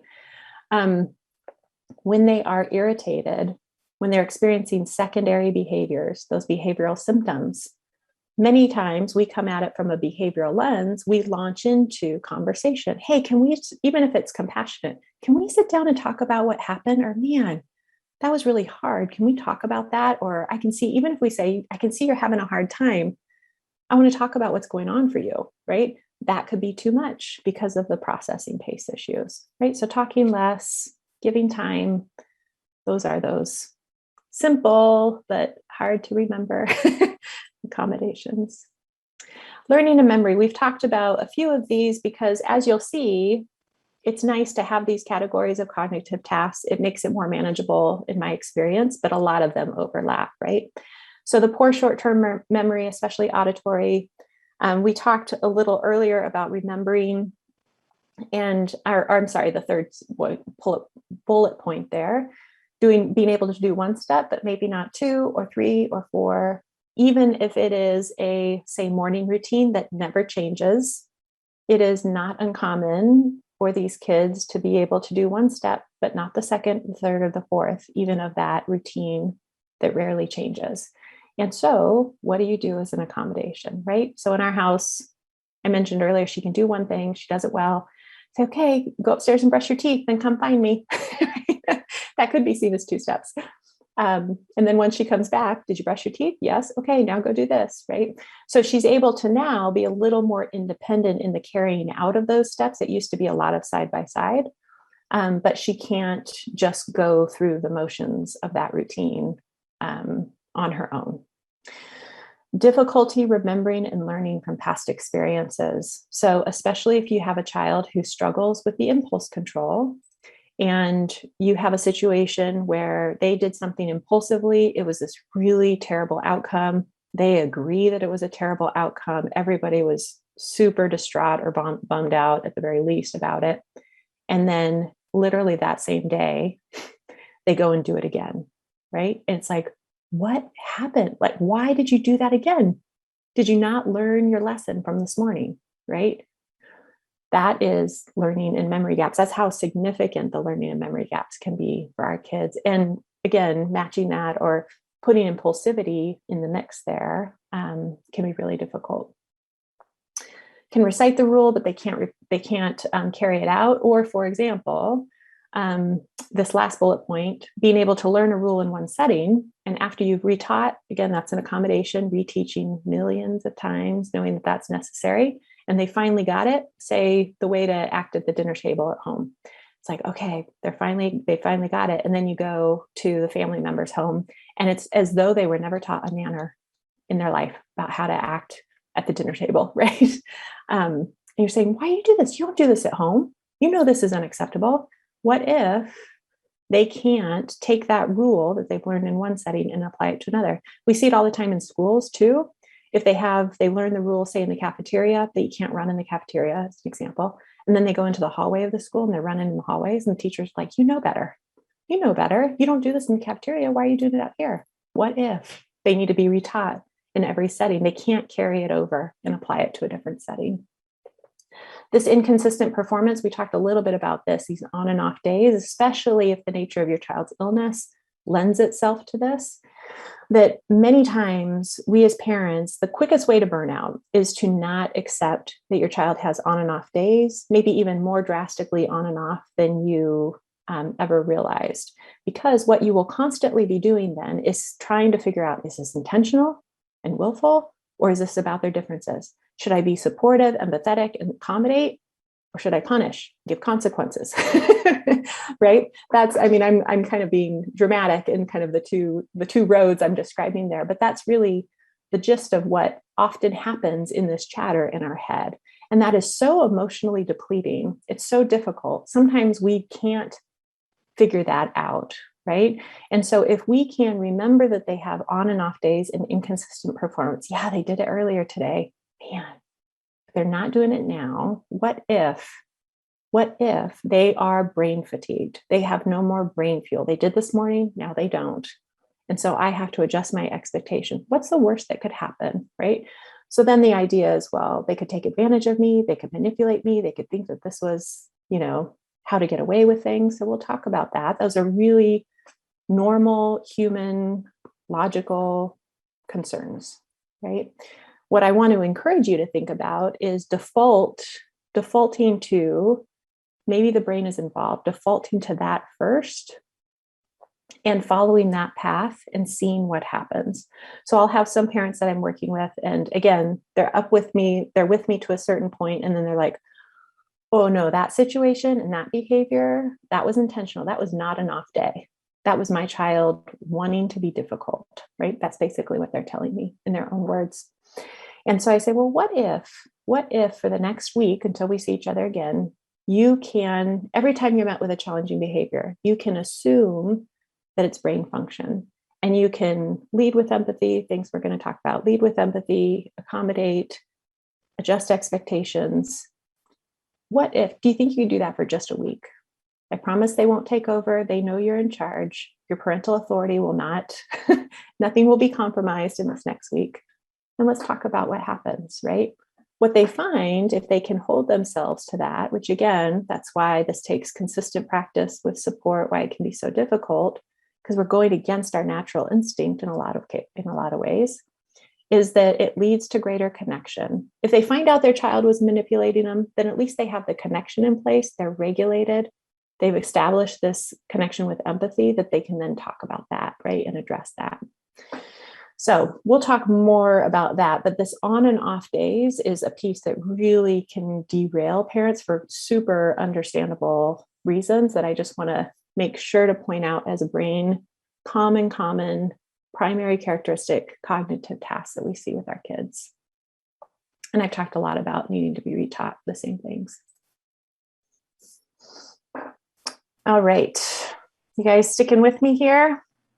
I told you today would be a lot of me teaching. You guys are doing great. We have abstract thinking and I think executive functioning to get through, and then we're gonna open it up for more discussions, and then we'll look at the screening tool. So abstract thinking. Abstract thinking is, I think, the primary characteristic that is hardest to wrap our minds around. It definitely was for me. And I didn't see it in my child at all. Even when I was like, oh yeah, her brain works differently, I missed a lot of abstract thinking because it is things that we just take for granted. So I want to give some really clear examples. It's the ability to think about concepts that are real, like freedom and vulnerability, but are not tied to senses or concrete objects.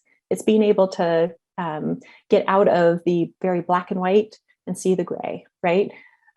So you can't see it, but it still exists, kind of thing. So it includes our ability of also to absorb information from our senses and make connections to the wider world. So here are some examples of abstract versus concrete. So when your child is very concrete and things are very black and white and they cannot see the gray, it's like taking things literally as stated, right?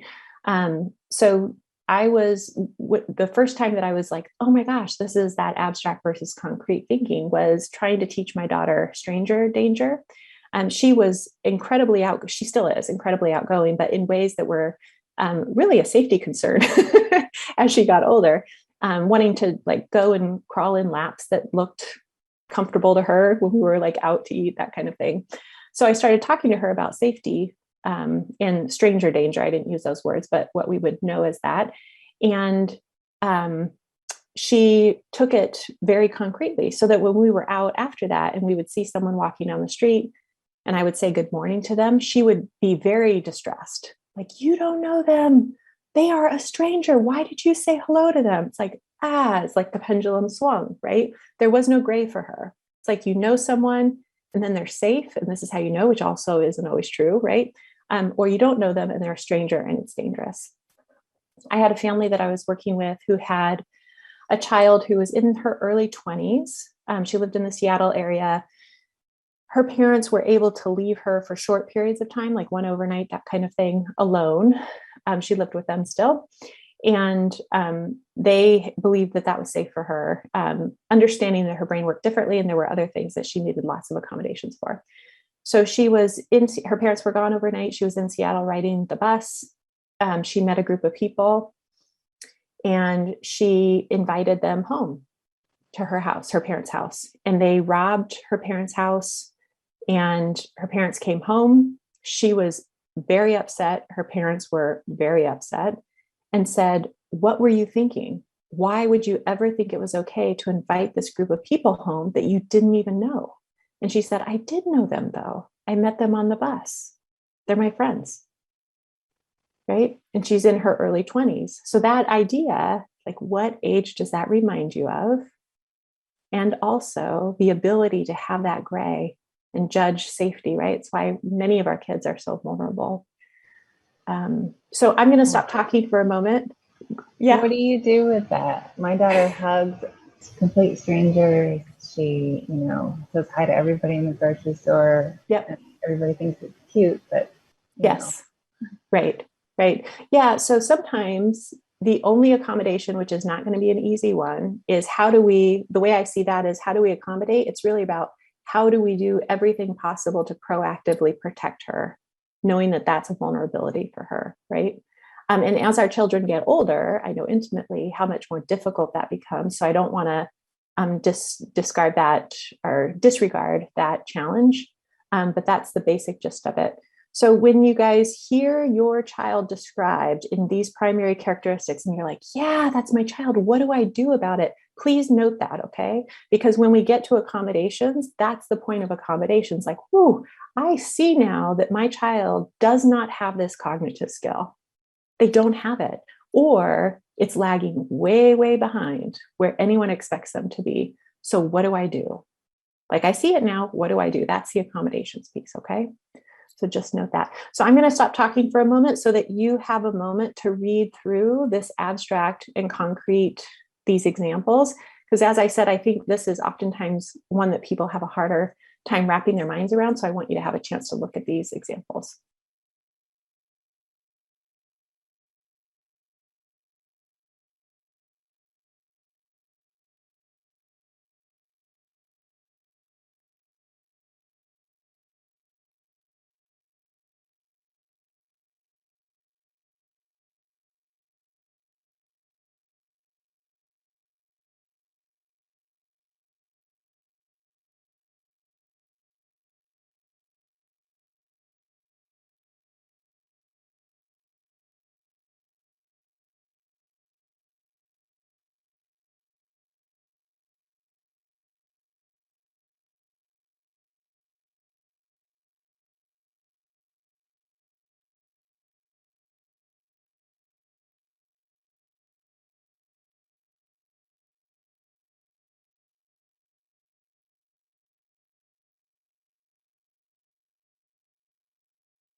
There was another story that came to mind while I was reading these. Is I had a client who, a parent who had an adult daughter who smoked, and they were going somewhere. They were flying somewhere, and she saw the sign that said, "You cannot have lighters on you," or something like that. Like, very super concrete thinker. So she thought she had it in her sock, like the lighter tucked into her sock.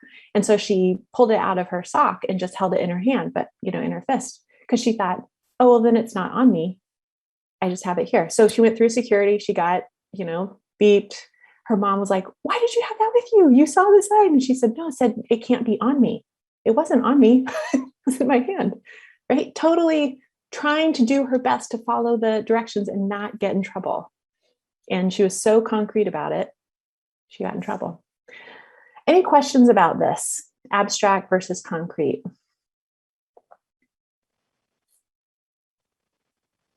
Okay, the last piece that I want to throw out about abstract thinking and that skill set, I mentioned this earlier, but I want to make sure to highlight it because it is such a common concern for so many of us with our kiddos, is the ability to be empathetic, to show empathy, and that ability to get outside yourself, to take someone else's perspective on, to even understand that other people have different perspectives than your own. That is all abstract thinking. And so I have parents who say, I don't think my child is capable of empathy. I say, well, let's talk about what skills are involved, right? Because there are complicated skills involved that they may not have yet, right? So then the question, of course, is, well, how do you accommodate for that and grow that skill? Well, what age does that remind you of? A child who does not show empathy. What age developmentally? What do we do with a child of that age, right? Repeatedly, over and over again, so that they start to develop that skill. We don't think about that typically when we're doing that at age 2, 3, 4, whatever it might be, but that's what we're doing. Same is true for our kiddos, and it just comes a lot later. It takes a lot longer. But if we respond, our reactivity, it's our visceral reaction, because we're so upset about it, it's so distressing to us. If we exert our power instead and just try to get them to change, they're not learning the skill, right? They're learning that we have power and we're in charge, but they're not having the opportunity to build the skill of empathy, right? Does that make sense? Okay. It does for me, I guess. I can talk to her over and over again about the word hurt, and it gives me pain, and it seems as though she says, yes, that's what I want to do. Yeah. Yeah. And you cut out a little bit is when she's being aggressive, you said, and she says, yes, that's what I want to do. She wants to give pain and hurt people, yes. Like Yeah. She's saying, basically, I understand, and that's my intention. Right. Right. And so, yeah, it's if we believe that our child is always reaching for connection, which in a situation like that can be a really big leap of faith, right? It's like, well, what is behind that secondary behavior of becoming aggressive? What is that related to? Like, what need is she trying to get met that she's saying, like, yeah, you're getting it exactly right, because her brain works differently. That's how she's thinking about it, right? How can we help her get that need met without that secondary behavior being there? So yeah, super tough though. The aggressive behaviors are, I think, the most distressing. And we'll talk about, when we talk about secondary behaviors, we'll talk about safety planning too. That's something you might need. All right, executive functioning. So this is the last primary characteristic category that we're going to talk about today. You guys are doing great. Executive functioning is huge in terms of needing these skills to navigate our day successfully. Things go really wrong for us very quickly when we don't have them. And because it is our traffic control center, it's the CEO of our brain, right? It's where all these other cognitive tasks kind of interplay and overlay. I've also, just the same with dysmaturity, I've never worked with a family where their kids don't experience some sort of lagging skills in terms of executive functioning. And so you'll see on that screening tool, I think there's like 9 different questions under executive functioning. It's not uncommon to have all 4s and 5s, meaning your child experiences a lot of challenge, a lot of struggle with all of them, okay? So that's why we're going to spend a little more time with these skills in particular. So difficulty transitioning or shifting gears. Many of us are aware of difficulty with transitioning, like in and out of the car, or many of you described in your introductions, being able to go from one environment and then being able to transition, like now it's time to go home. and the secondary behaviors that result there. It can also be really minor transitions, like all of the different transitions that they have to do in the classroom throughout the day, for example, right? Going to put your books away, then sitting down, then doing this, then doing that. So there's small ones there too. Sleep to wake and wake to sleep. So I know that many of you noted on your forms the sleep disturbances that your kids have.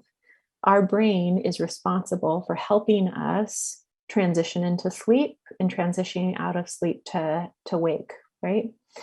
Shifting gears. So this, I want to encourage you to think about this as shifting gears cognitively too. So for example, we have a plan to go somewhere. It's a really exciting thing for our child, an exciting outing. They're looking forward to it. You get out to your car, the car won't start. You don't have another vehicle. There's no other alternative to get to this place. Everybody's disappointed. And you say, oh, I'm so sorry. We're not going to be able to go today. We might be able to reschedule it for tomorrow, but today's not going to happen. There's no way for us to do it. And your child, right?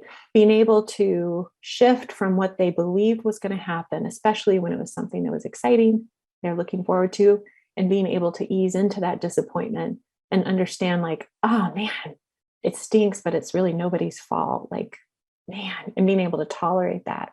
That cognitive shift can be really, really difficult for our kids. Being upset by changes. So a substitute teacher, even slight schedule changes. I had a parent who they had to rearrange the furniture in their living room and they didn't even think about it as being distressing to their child. And their child came home and completely melted down because they did not expect to see the furniture rearranged in the way that it was. We talked a bit about impulse behaviors. You all talked about impulse behaviors, seeing that even at very older ages, where if you have a younger sibling who's say 6 or 7, that you can see that they have greater impulse control than your child who's maybe a teenager or older. Difficulty getting started. So that motivation to get started, motivation, I want you to think about motivation as an executive functioning skill, especially non-preferred activities. We can all relate to times when we've had to do something, call it adulting. We've had to do something that we really don't want to do, but we just know we have to do it. It's harder to get motivated. If we think about motivation as an executive functioning skill, it makes sense that those non-preferred activities would be even harder for our child to initiate. What does it look like to us from a behavioral standpoint? It looks like they just don't want to, right? They'll do this thing over here that they enjoy, but this thing, like chores, homework, whatever it might be, no, they're not going to do it. It looks very willful. And then staying engaged in a task. So difficulty staying engaged and then finishing a task too. And then unable to link those past experiences to the current situation. So this is why consequences rarely work. Maybe they work for a little bit, but then they don't. And it leaves us very frustrated. If they can't remember, learning a memory, that you said, hey, if you ever do that again, this is what's going to happen. Now you know, right? What if they can't hold on to that? They're impulsive and they cannot link that past experience to their current situation here and now. What if, right? So sometimes these disconnects are so huge that it's hard for us to take that kind of to go there and say like, really? Like, but it's so obvious to us. Yeah. Yep. And it's so, so difficult for them. Difficulty identifying goals, planning the steps to reach them. So things like even something like, hey, go pick up your room, go clean your room, right? And of a child of a certain chronological age, we expect them to go do that. They know what it means. We don't have to elaborate anymore. Many of our kids are missing all of that context that we think is obvious. They need it filled in for them. They also can't see the different pieces that make up the whole. So what does clean your room mean? Well, it means pick up the clothes off your floor, make your bed, clean off your desk, whatever it means, right? What if they really cannot imagine what those different pieces are that make up that whole? How do you accommodate that, right? Side-by-side teaching for much longer than you think, making a visual sort of checklist or a written checklist if they can read, all of those kinds of things. Getting stuck in behavioral or verbal loops. I think I heard someone talk about the verbal, what sometimes are referred to as verbal tics. I think of those as verbal loops too, where your child is doing something over and over and over again. Maybe they're needling like a sibling and you're saying, stop it. Hey, I told you to stop it. You separate them back, right? Over and over and over again. Of course, from a behavioral lens, that looks like a huge defiance, right? What if they are cognitively stuck and they need help getting unstuck? I'll give you an example of that in a moment, but it can happen with verbal loops too. So asking the same question over and over and over again, or saying the same thing over again. So this could be related to being cognitively stuck.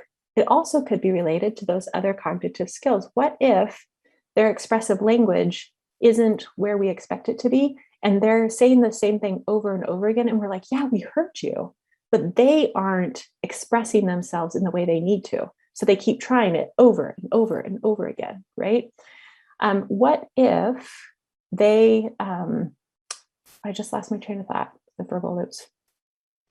Oh, the auditory processing. What if you give them the answer over and over and over again, verbally, and they can't hold on to it because of that verbal processing or the memory, whatever it might be? Then how do we accommodate it, right? Hey, you asked me that question 2 seconds ago, so I'm going to write it down here for you. I'm going to draw a picture for you.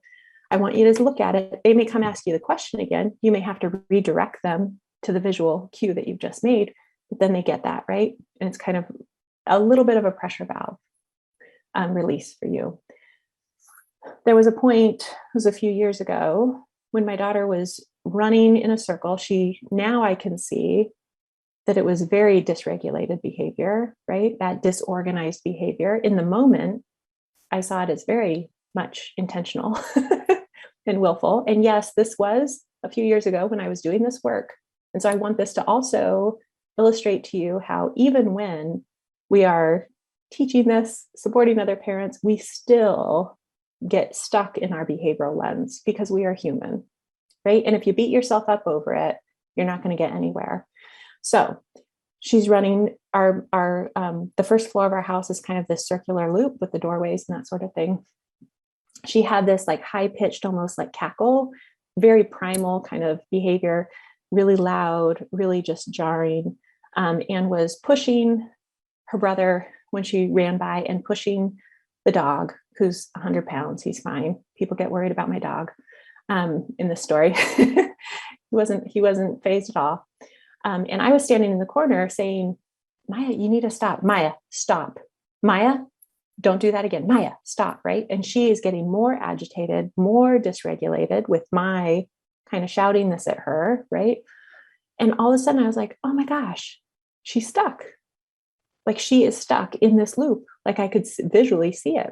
So I get in her way. She plows right into me because she was literally out of her thinking brain. And she looks at me, I call it like the steer in the headlights look. She got cognitively unstuck in that moment, right? And I said to her, do you want to go take a bath? Because she loves baths. She was like, yeah. It's like, okay. So we walk up the stairs. I don't say anything to her. But the whole time I'm thinking, you're not rewarding her. Let it go. You're not rewarding her for what she just did. Let it go. Right? Because that's what we can feel like when we're accommodating. I get her into the bath. I go to my room and just kind of sit there and just, and she says, Mom, can you come in here? So I go back in and she said, I'm sorry. I don't know why I was doing that. And I was like, oh, like for her to be able to reflect and to apologize and notice that she was out of control of her own body, that she was stuck. I mean, that's basically what she was telling me, but to notice that it had an impact on others, those are huge, huge, huge leaps for her, right? None of that would have happened if I would have just continued to stand in the corner and exert my control and get louder and more demonstrative, whatever that looked like, right? In my attempts to control her, right? So those kinds of stuck points can be really difficult. Play is another accommodation that's really great for when kids get stuck.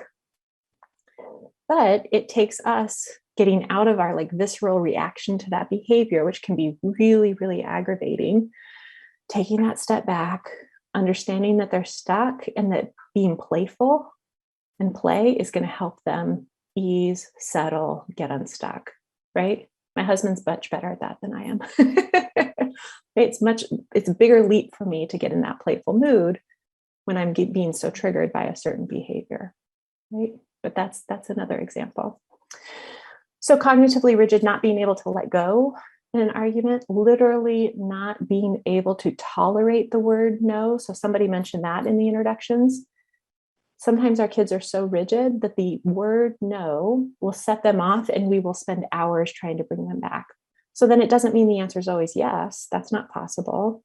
But how do we say no without using the word no? That's an accommodation that may or may not work for your child, right? But that work for quite a few. Difficulty seeing others' views. Can't see what's coming next. We talked a little bit about that already. And then difficulty tolerating frustration or staying emotionally regulated. So that last piece is one that I want to elaborate on a bit, okay? So if you think about a window of tolerance for frustration, it varies for all of us, but if we have a neurotypical child, let's say their window of tolerance is like this. So my 13-year-old son, Connell, who I mentioned, he's what we consider neurotypical. He gets frustrated with us. He gets annoyed with us. He doesn't always agree with us, that kind of thing. But it's more like, oh, you're not fair. Oh, I'm so mad, right? It's kind of this. With my daughter, who's only 15 months younger than him, her window of frustration her window of tolerance for frustration is like this. So the tiniest thing not going her way, not going as she expected, her shoes not feeling right, her not expecting to have what we serve for breakfast, even though it's what she usually enjoys, those kinds of things, right? And once she's outside her window of tolerance, her thinking brain is offline. What that means is there is no reason for me to spend my precious energy trying to talk with her, reason with her, and do all the things that take lots of cognitive skills that we usually do with typical children. So if my son, if he's getting upset, I can say, hey, let's calm down. Let's talk about it. Okay, let's whatever. And he may still be frustrated and distressed by whatever's happening, but he can access those cognitive skills to talk with me about it. She cannot. So that's why we don't talk in the moment. We don't use any words. We focus on regulation. We're going to talk all about regulation in one of our upcoming sessions. And we circle back later to talk about it. We don't excuse the behavior. We just don't address it in that moment because our child's thinking brain is offline. They cannot access those cognitive skills of listening, reflecting, talking, being reasonable. Okay. So they need to be regulated. They need to be relating to us and connected in order to reason. Okay. So that window of tolerance, that's all executive functioning, right? Having that narrow window of tolerance. Okay. I'm going to stop here because I want to bring us all back so we can all see each other here. Because I want to be able to answer any questions that you might have, any reflections that you have on what we've learned. I know it's a lot today. And then also talk about the screening tool. So why don't I start with questions that are not about the screening tool or reflections that you want to share, observations. Do you do like school classroom teaching and stuff like that? Yep. Mm-hmm. Yeah. So what I think you're asking is like trainings for teachers and school officials. Yes. Yeah. Mm-hmm. Yep. Yep. Do you have a follow-up to that? Oh, well, I don't know yet because my son's been at the same school for the last several years, and this coming fall, he's starting at a new one. So I may be reaching out to you. We'll see. I don't know. I think, like you said, we're also trained to link all of this to behavior, like, you know, and it's our default. And my other question, yes, I do have a follow-up question. All this stuff was running through my head earlier. But where did you learn all this? Like, is this like classes you took, something you read? Did you write this yourself? Oh no, it's not my stuff. I wish it was, but it's not. So when I was in that pretty desperate, hopeless, nothing works place, I happened across Diane Malbin in her work. She happens to live 20 minutes away from me here in Oregon. She is the creator of this model, NeuroBehavioral Model. She wrote it with parents, she developed it with parents of kids with fetal alcohol spectrum disorder in mind. She's actually the biological parent of 2 kids with FASD. So her lived experience is very interesting and unique. She's obviously in sobriety, recovered for very many years now. Her children are like my age, mid 40s. So I went to her 3-day training on this model. And from there was like, parents have to know about this. Like I was already a therapist and doing a different line of clinical work. So I had that background already, but I was like, why isn't anyone teaching parents this the minute their child is diagnosed or suspected of having any neurobehavioral condition? And so I did a year-long mentorship with Diane to learn this and be able to teach it. She's now retired. So does that answer your question? Yeah, and it makes me think this also needs to be part of every special ed, or if not all general ed, professional development. I would agree. If you can arrange that, I'll be there. I have to second that. I wrote down at least 8 accommodations I'm going to have added to Sophia's IEP. Yes. So the IEP, and I'm sure you've all experienced this, oftentimes if we don't say anything about what I'm about to talk about, then what ends up happening is the child will do this, the child will demonstrate this, the child will do this. What if the IEP actually talked about, yes, where our child is struggling, however they want to phrase that, and what the environment will do to help that child, right? It really shifts the perspective of the people reading that IEP. So the other thing about schools, family members, other people in our communities that are important to us is I do try to come from this perspective of they would do better if they could, and they're missing information that I was missing at one time. And if I can tolerate being the one to teach them that and help them get up this learning curve, even if it's just a few nuggets here and there. Sometimes people only need a few nuggets to be like, oh, okay, to soften a bit, right, towards our child. Then it can do such wonders.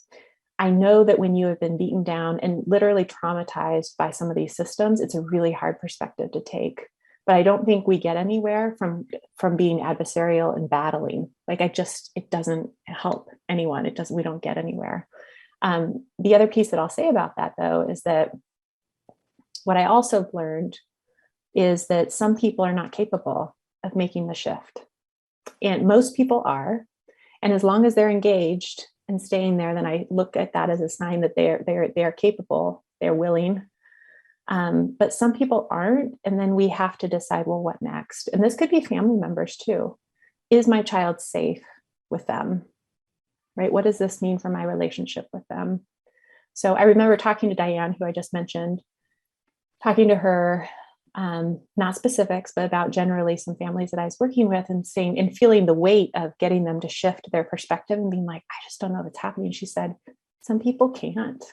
I was like, no, don't tell me that. Right. Few. I think most people want to, and most people are capable. Just takes time, right? It doesn't happen overnight for any of us. So that's a little bit of a tangent, but other questions? I have something to add to what you just said, that I recommend to other people what I do for myself, which is all of this information that you're giving us about the brain and how it works and how people are differently abled. Sometimes we call it different wiring, etc. Mm-hmm. I take that kind of information and it is applied across the board. So if I'm thinking about my IEP team, my school team, if I'm thinking about my neighbors, my relatives, anybody, they may also, and not just really may, but probably likely, if you're going on statistics, have some sort of challenges in some domain that we're talking about. So consider that, have that overlay on your lens when you're thinking about how to approach people. Because when you said some people may not be able to get it, right? They may not have the skills. You may, yeah. Yes. Yeah, no, I would agree with you. And it's also, many of you shared that you have neurotypical children, or what I always say, what our society would consider neurotypical, because it is such a spectrum and we have such rigid views of that. And, who knows whether it's right or not. But you have other children who don't struggle maybe in the way your other child does. And this has completely changed the way that I parent my neurotypical child too, right? He would do better if he could. Like, he's not perfect, no child is. What does it mean? What does it mean for his lagging skills, right? When do we have lagging skills? When we're tired, when we're frustrated, when we're whatever it might be, right? We have lagging skills too. They get worse under pressure, under overwhelm. We have anxiety. Being more self-compassionate from this lens too about ourselves. So, other questions or points of feedback? Just comments? Will we have all the slides you showed us available to us? You will. Okay. Let me ask you this real quick, just by a show of hands. Would you rather have the slides like 3 to a page with the lines, or would you rather have the full page slides? And if there's an even split, I'll just do both. So 3 to a page with the notes kind of lines. Who would like that? Who prefers that? Full pages of slides? No, okay, I'll just do both. It's easy enough. Yeah, so that will be sent to you in a link, just like the screening tool was. I'll try to do that by tomorrow. All right. I just wanted to say that so far I've found this incredibly helpful, and I have a whole page of ideas to try, and I'm excited. So thank you. I'm so glad to hear that. Really, and thank you, Marianne. This is so long. I have to say, the first time I heard Eileen speak, I was just blown away, because I feel like, having a 21-year-old son, we have done all of these things, and now we are just kind of in survival mode. Like, we just avoid transitions, which is not ideal for his quality of life. So I was really excited to have a new perspective. Yeah. Yep. And sometimes that avoidance for a short time is what we all need, right? That can be an accommodation too. So not to feel like, oh my gosh, I should be pushing them here, but okay, now that I have even maybe a different perspective on it, how can I circle back to this particular skill in a way that might help him be more successful with it? Yeah. Let me talk about the screening tool before we conclude. So if you don't have it in front of you, no problem. Just kind of note what I'm saying here. If you do have it in front of you, you'll see that the first page and a half or so, I think, are the primary characteristics which we went over today. And there's a 0 through 5 Likert scale. It's really just looking and saying, this does not apply, maybe because of the child's age. Some skills don't apply. They wouldn't be, for example, managing their money wouldn't be something they'd be doing at this age, no matter what. And then 1 to 5, how difficult is this skill for my child? How often do I see this behavior? At what intensity and frequency? You cannot do this wrong, okay? Nobody's going to see this. You don't get it scored. So just don't think too hard about it, but go through it and do that scale 0 to 5. Then what you'll want to do is look and see what rises to the top. So where are your 4s and 5s? Some of you may have children with lots and lots of 4s and 5s. We will talk about how to tackle that. So please do not let that distress you. If that's the case, it's not uncommon. Others of you may have full sections where it's like 1s and 2s, 2s and 3s, and other sections that are heavily 4s and 5s. So that's helpful. What it does is helps you kind of make sense of this whole brain behavior connection. Instead of looking and saying, oh my goodness, the brain is connected to every single one of my child's behaviors. How do I begin to make sense of that for them? This is it. The 4s and 5s rise to the top. So say you have 4s and 5s in executive functioning and language and communication, for example. Then you say, okay, Maybe there's some 3s in sensory processing and abstract thinking, but that doesn't rise to the top. I'm focused on the 4s and the 5s. So the 3s, I'm just going to set aside for now, right? So because once you start narrowing in on, oh, these are the skills that are 4s and 5s, these are the skills that I can then assume are getting in my child's way every day, consistently, all the time, then I can start to make sense of the pattern and say, you know, there's a pretty good chance that those 4s and 5 skills are related to this challenging behavior that I am so incredibly frustrated with and beat down by. Does that make sense? Any questions about the purpose of that first part of the screening tool? Okay, if you are in a parenting partnership, I would encourage both of you to fill it out. You should fill out your own copies. And the reason for that is that we all have different perspectives. We all spend different amounts of time, maybe even different days, time of days, all that kind of stuff with our child. And that's helpful in knowing patterns, right? Maybe in the morning, there are less challenging behaviors because their brain fuel tank is full. And in the evening, when our spouse who's out of the house all day sees them, they're melting down all the time. So that kind of example. The other thing is we all have our own clashes with challenging behaviors that are unique to us and our deeply held beliefs and our values and how we were raised and all that kind of stuff. We'll talk about that next week. And so something that may be super triggering for us, like, oh yeah, this is a 4 and a 5 all the time. Our spouse may be like, yeah, you know, kind of, I see it, but it's not too bad. Right?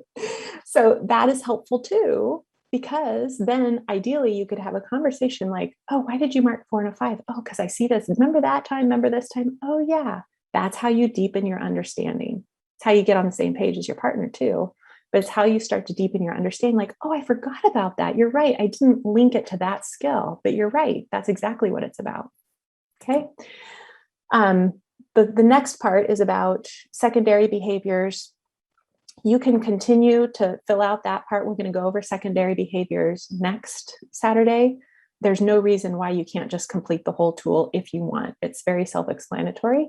If you have any questions at all this week, about the tool or otherwise, please email them to me because I will email you back right away if I can with the answer. Or I may say, do you mind if we wait and answer this in the group? Because I may feel like it's either a long answer that I can't, do over email sufficiently, or it's relevant to the whole group. And so I want them to be able to hear the question as well. Okay, so you all have my email because I've emailed you twice. So don't hesitate to do that, okay? Any questions about the screening tool or about how to use it, purpose? I'm sorry to make you repeat yourself, but can you tell me how to access it? Yeah, so hopefully you received an email from me. You should have received an email from me on Monday and also on Friday. And the link is there in that email. So April, if you don't have that email from me, get in touch with Marianne or get in touch with me. Well, it'd have to be Marianne because you wouldn't have my email address and we can get it to you, okay? Okay, thank you. Yeah.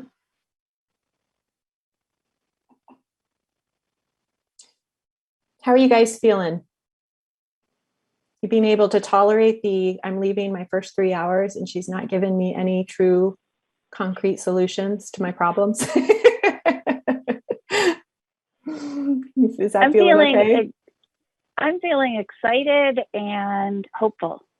Good. I really loved how many examples that you gave to bring it home for us. That was very helpful. So already thinking about how to switch my brain in a different way. Great. Sounds like you are right where you are supposed to be. I'm glad to hear that. Thanks. Others? We use a lot of the behavioral methods that you mentioned throughout your speech today. And so I kind of enjoyed hearing you talk about that. One of the things that I'm a little still struggling on, though, is how to reduce those safety risks when you already follow a lot of, the best methods that you can to prevent it. Yep, I hear you. I hear you. We'll get there. Okay. I think that's a good thing to just mention, that other people, I have that in my mind too. So I'm betting other, and Dravet parents specifically, like this cohort of people. Yeah. So many of us, especially if our kid is anywhere like school age or older, we've probably done a lot of some of what you've said. So like the hangry example, that was one that it just came up in my mind of like, yeah, I know. And I would love to help her out with that, but she won't eat. Like you can't force a person to eat. So I think just knowing that like, yeah, that's a great idea. How do I get her to do all my accommodations? How do I get her to accept the accommodations? I think is definitely something that this population deals with. Okay. I had one other question for you too, Eileen, I understand that your approach here is really quite unique, and I don't really know that there are specific specialized therapists, that we could like Google this type of therapist. Like we can look up a behavioral health therapist, but we're going to get ABA. Yes. So I'm curious, first of all, are you for hire?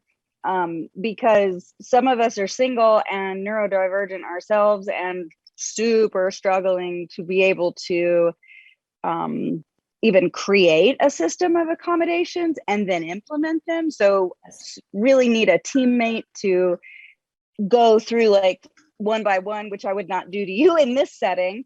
But how do I find someone like you? Because I hear you saying that you work with clients. So how do we find someone like you or you? Yeah. I do not have a lot to point you towards in terms of people having this perspective. Mona De La Hook is another person that I would follow, and it would be good for me to reach out to her and see if she has referral sources, because people ask me that all the time. If you have a child who has a history of trauma, just throwing that out there, Robin Goebel is another one who thinks of all of the same sort of stuff from that brain-based perspective, but that's kind of her niche there. Marianne, would it be helpful for me to talk about the support I provide here, or would you rather I send that in an email? No, I think it would be useful to have it on the recording. Okay.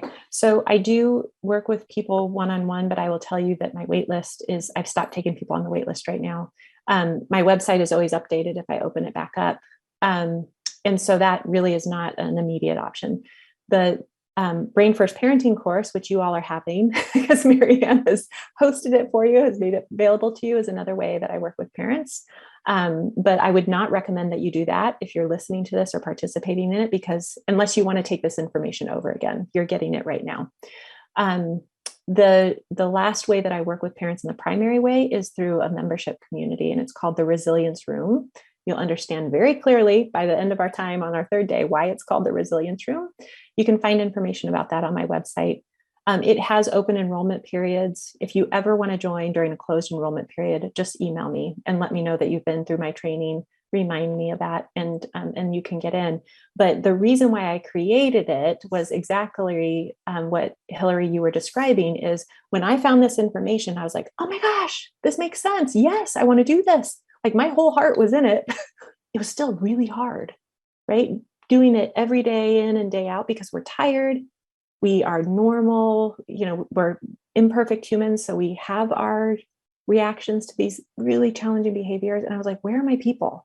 Like, I need someone that can help me stay on this path more consistently, can understand my lived experience, where I can say like, oh, we had this awful night last night and I'm so mad at my child. And they could say, okay, let's take a step back. Let me help you if you want, put it into this brain-based perspective. Let's, it helps us be less reactive, all that kind of stuff. Anyways, that's why I created the Resilience Room. And you can read all about what's included there, but it is things like monthly lessons on the NeuroBehavioral Model, monthly lessons on the parent experience, coffee chats where I sit down one-on-one with a parent in the Resilience Room. We record it. so that other parents can listen in. We focus on one issue that they want to focus in on, so parents can hear their lived experience. We have workshops and seminars some months. So in September, you mentioned schools. In September, I'm doing a workshop on how to work with schools from this perspective. Like, here are handouts that you can recreate with your child in mind to give to the teacher, right? How do you help them understand, like, now that you know how their brain works differently, how the heck do you translate that for a teacher who maybe has no understanding of this? So things like that. And I get those ideas from my members. They tell me what they want to hear, what they want more training on. So yeah, and that's all on my website. So you can check that out there. Marianne, anything that you want to say in closing, or if you, before folks jump off? I don't think so. I'm just really thankful that everyone made the time today for this. I know it's a commitment and we appreciate it. And I think it's going to be such a useful tool for our community to have this available on demand.